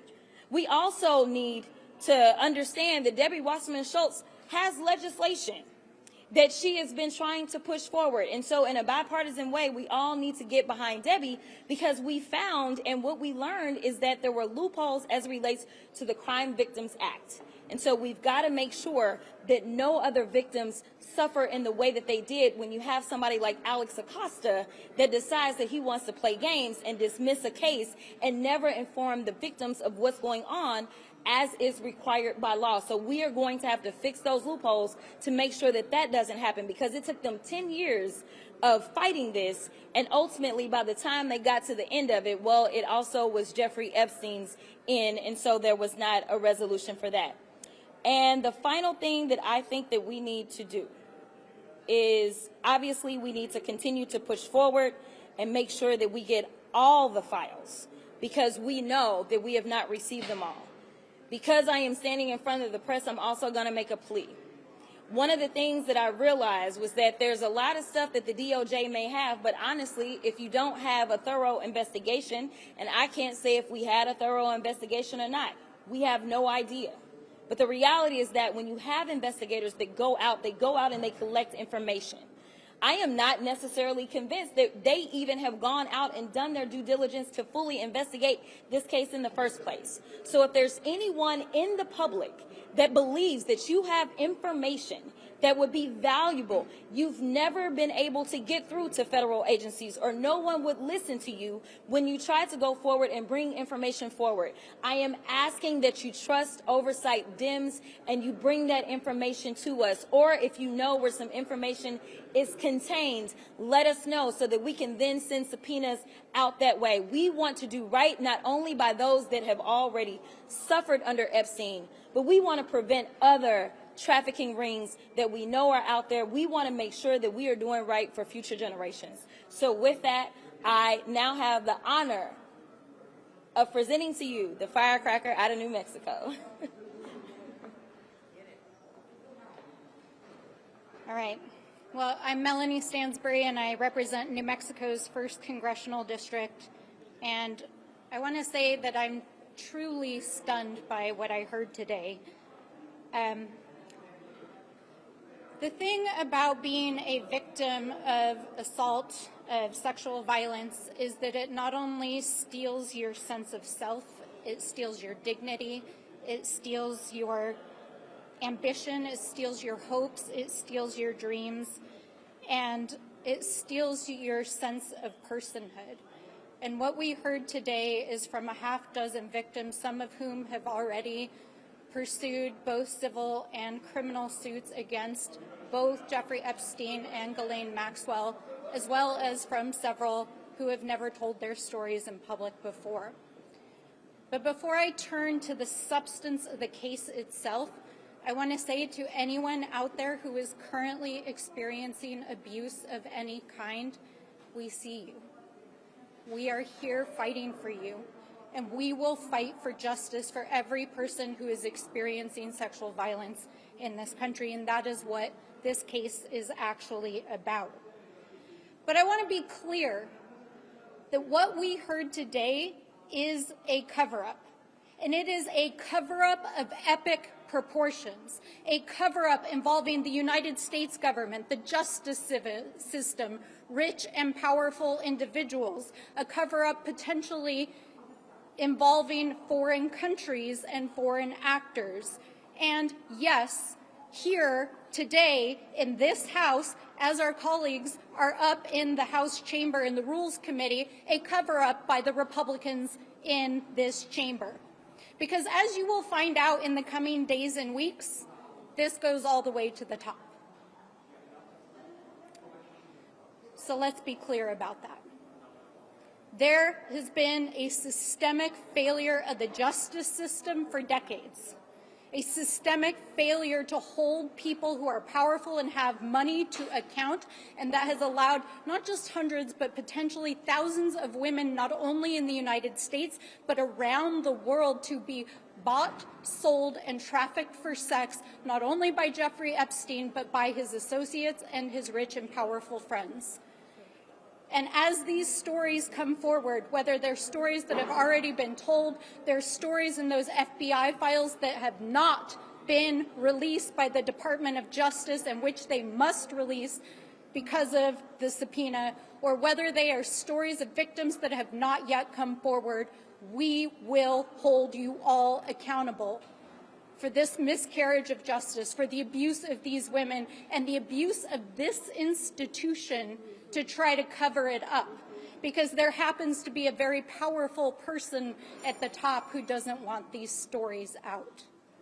So that is why we subpoenaed these records. That is why these victims were here today to bravely tell their stories.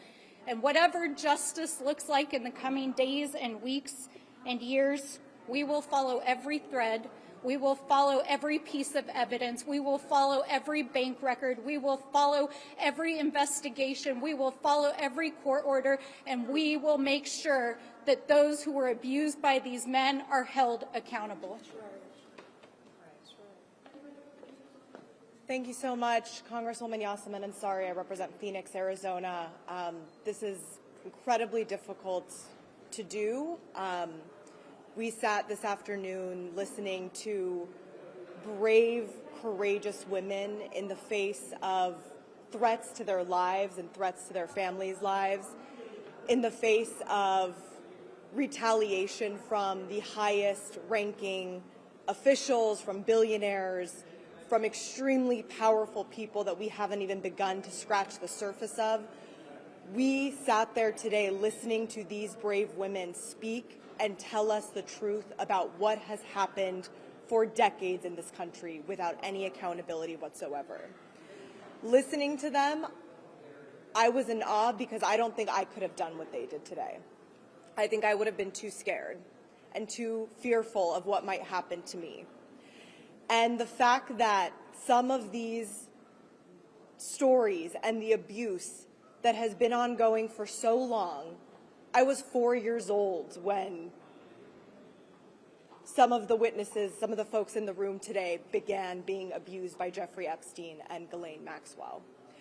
And as the youngest woman currently serving in this body, I feel an immense responsibility that we do not let this go on any longer, that we need justice and accountability, and we need to prove to young women in this country, to our daughters and to our granddaughters, that we will not let the government of the United States of America, what is supposed to be a free country, a country that believes in law and order and justice and accountability, protect the most powerful people, not only in our country, but who knows, from across the world. So today served, I think, as a reaffirming of our commitment, our profound commitment to making sure that we get justice and we get accountability. There were many themes that we heard today from the brave women who spoke to us. First and foremost, it is an absolute atrocity that the Trump administration allowed and sent over the president's former defense attorney to speak with a monster and to then publicize that interview and provide this monster with a platform to perpetuate her lies. The Trump administration needs to be held accountable for that. We need to demand that Ghislaine Maxwell never get a pardon from the United States government and actually serve out the time that she was given and that she deserves for the crimes that she committed. House Oversight Democrats, and I'm so grateful to our leadership. We are incredibly lucky to have the leadership of Representative Garcia and, of course, Congresswoman Lee, who initiated the subpoena. But this is just the beginning. I think today made very clear that even those of us here who've been working on this and fighting for this, there is so much to this story that nobody knows. There are decades worth of stories and information and a cover-up of this capacity to have allowed for the abuse of over 1,000 women over the course of decades, and then stories that demonstrate that Epstein and others were able to perpetuate the abuse beyond, even after the public knew. We know there's a lot more to this. And I think that this is the most corrupt administration in American history, and this story shows it more than anything. So we will keep fighting in honor of the survivors who are brave enough to put themselves out there for truth and justice, and we will not back down until there is full accountability and prevention from this ever happening again. And with that, I will hand it over to my colleague, Congressman Lynch. Thank you so much. Thank you, Yasmin. Today we had the opportunity to hear from 6 courageous women who were all victims of Jeffrey Epstein and Ghislaine Maxwell. Even though there are only 6 of them in the room today, they spoke on behalf of over 1,000 other victims of Jeffrey Epstein and Ghislaine Maxwell. And you could see that they were crushed in a way at the news that Ghislaine Maxwell had received favorable treatment from President Trump and his personal attorney, being relocated to a less secure facility. But we cautioned them. We cautioned the witnesses today to tell them that even though there was bipartisan support in that room for them, it was far from unanimous. And there are people at the very highest levels of this government today that are not happy that on the first day of our return, Congress is taking up this issue and defending the women, all the women who were victims of Jeffrey Epstein and Ghislaine Maxwell. And it's only through the leadership of Ms. Summer and Mr. Garcia in spearheading this effort and making sure that this issue is treated fully and fairly on behalf of the victims that we're here today. But today, the work really begins. Thank you. And I want to introduce my friend, the gentleman from Virginia, Mr. Subramanian. Thank you. I want to thank my colleagues, and most of all, I want to thank the brave women who came today to speak up, as well as their lawyers, many of whom are working for free for many years now. The one thing that holds them back sometimes is how much they've been disappointed over the years by our government and by people at the top and the people in charge of protecting them and serving them justice. And the reality is the system has failed them over and over again. And so our commitment is that we will not fail them, that we will not let this go, that we will continue to ask the right questions. We will continue to pursue justice and pursue transparency because those women, those brave women, deserve it.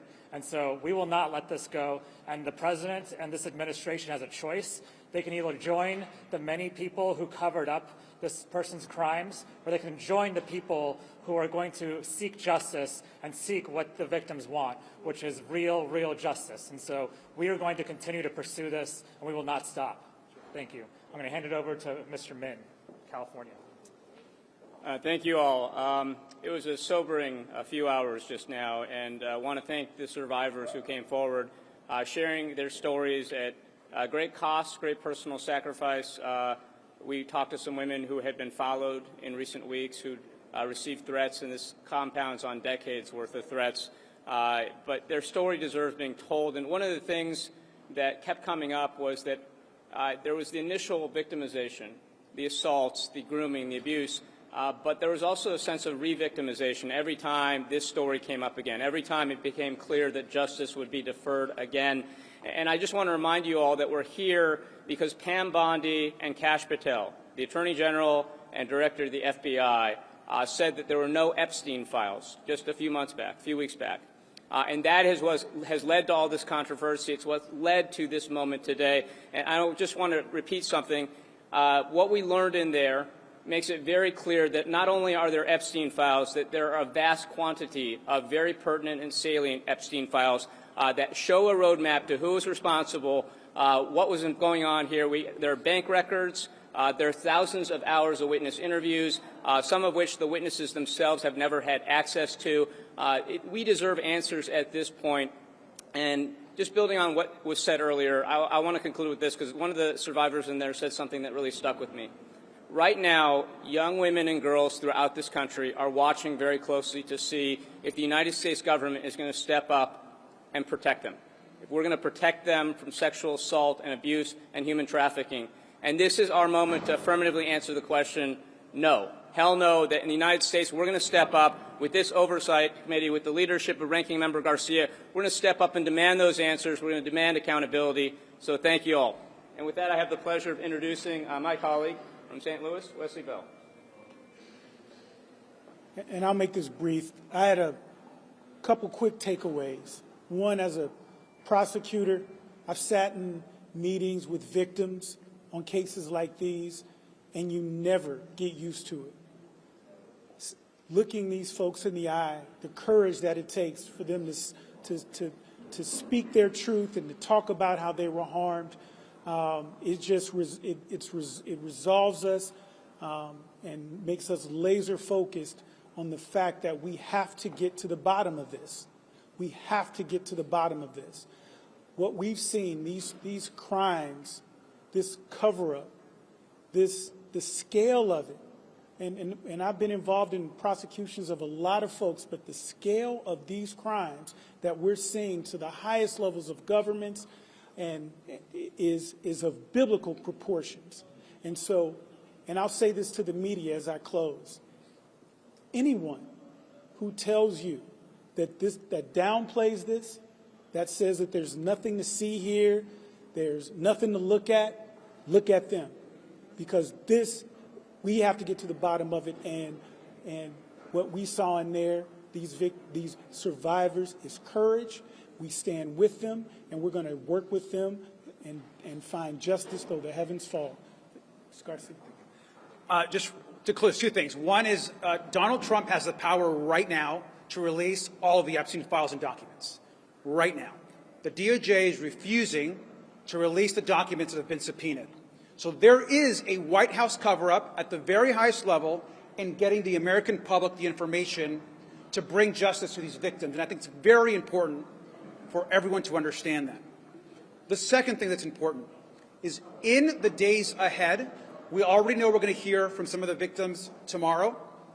We're going to be hearing from other victims in other ways in the days and weeks ahead. It is very important that we believe these women, that we believe these survivors, we honor that, and that we work to bring them justice. And that is going to be very important in the days ahead. If there's time for one or two questions, and then we've got the Rules Committee. I just wanted to add yes, that please. Today's roundtable, again, it was necessary, it was long overdue, and it was very powerful.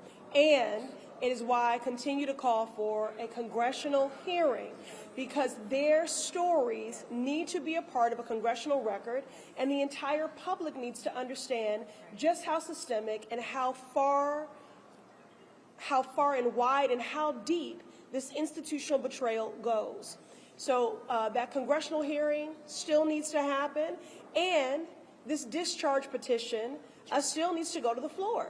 So this roundtable, Oversight Dems, the subpoena, forcing the vote for the subpoena to the DOJ, important step. Today's roundtable, important step. A congressional hearing centering the voices of Epstein survivors is essential. We cannot hold powerful abusers to account without centering those survivors and doing it on the congressional record to give that transparency to the public as well. And then finally, this discharge petition does need to come to a floor so we can get all of the files. One of the things that was said over and over again today is that the investigation is not complete. The investigation is not even done. So we need all of this.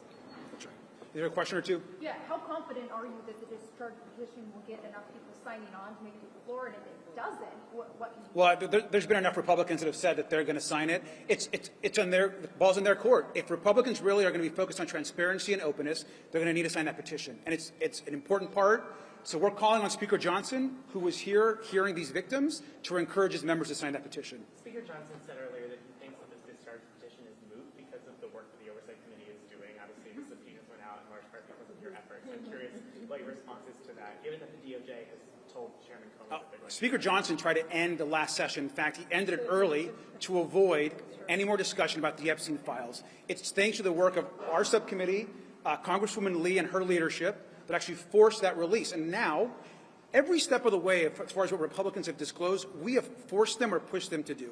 We've been asking for Alex Acosta to be subpoenaed. They refused. It wasn't until we began talking to other Republicans, Congresswoman Luna and others, that said they would vote with us to get that information. Now Alex Acosta is being subpoenaed. We demanded, Congresswoman Ayanna Pressley has been demanding to hear from the victims from day one, the survivors. They haven't taken any action until enough pressure has been put, and you see what's happening today. So we continue to bring the pressure. We're not going to stop until we get justice for all of the survivors and the victims in this case. And every step of the way, we're going to force every single vote. We're going to bring it up every single subcommittee until we get justice for every single victim. Someone says that petition doesn't protect victims. I'm Comment on that? Yeah, I'm going to go let other folks. I'm going to head to Rules Committee, so if you want to take over. I just want to add one more note, that it's noteworthy that in the room with 6 victims of sexual violence by Jeffrey Epstein, it was suggested by Democrats that this be investigated using the full force of every committee here in Congress. And the Speaker ended by saying he didn't think that was necessary. He'd like to just keep it in the Oversight Committee.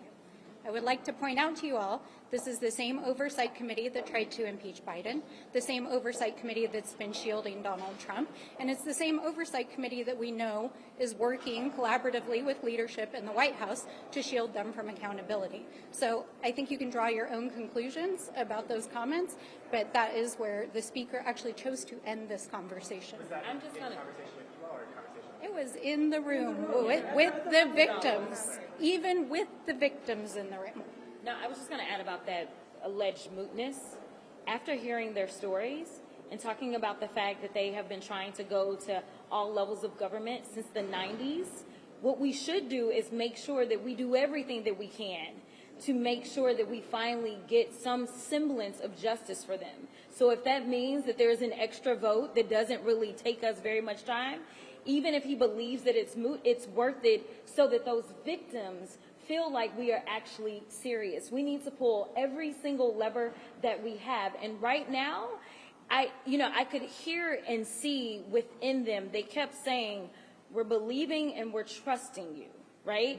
They were saying the words, but I can tell you that their body language was not giving off trust. Their body language, in fact, one of them said something to the effect of, either you all are all very serious and honest about this, or you're very good actors.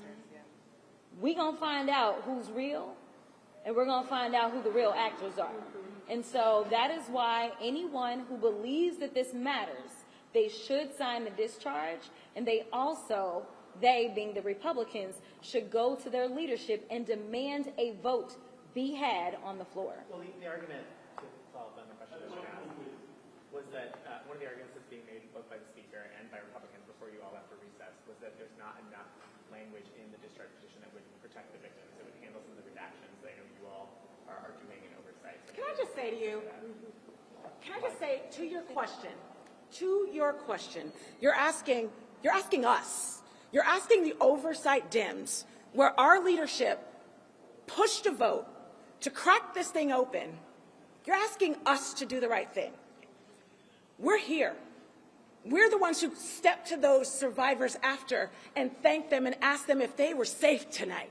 We are going to do, behind you are folks who we probably have close to 80 years of working with victims of sex trafficking, of ensuring that girls and young women have a space in the justice system to tell their stories. The oversight Dems, we're here.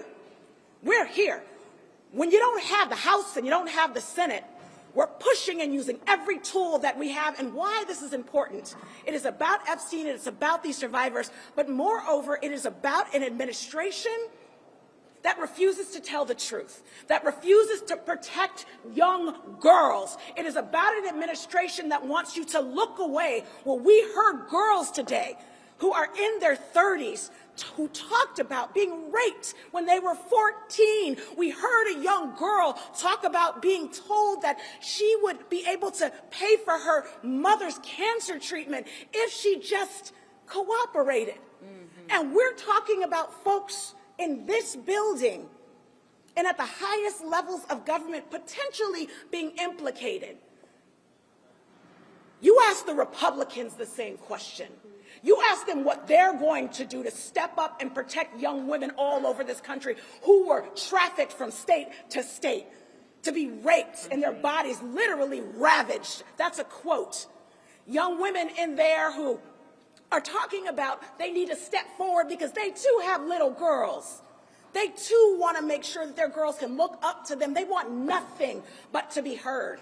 They want nothing but to literally be listened to, because the epic proportion of folks in this administration turning their heads, sending folks home early, sweeping it under the rug. It is the oversight Dems who are saying, do what you will, but tell the truth on behalf of the souls of these young women and the millions in this country. If these women who have the international attention right now are begging for justice, can you imagine the little girl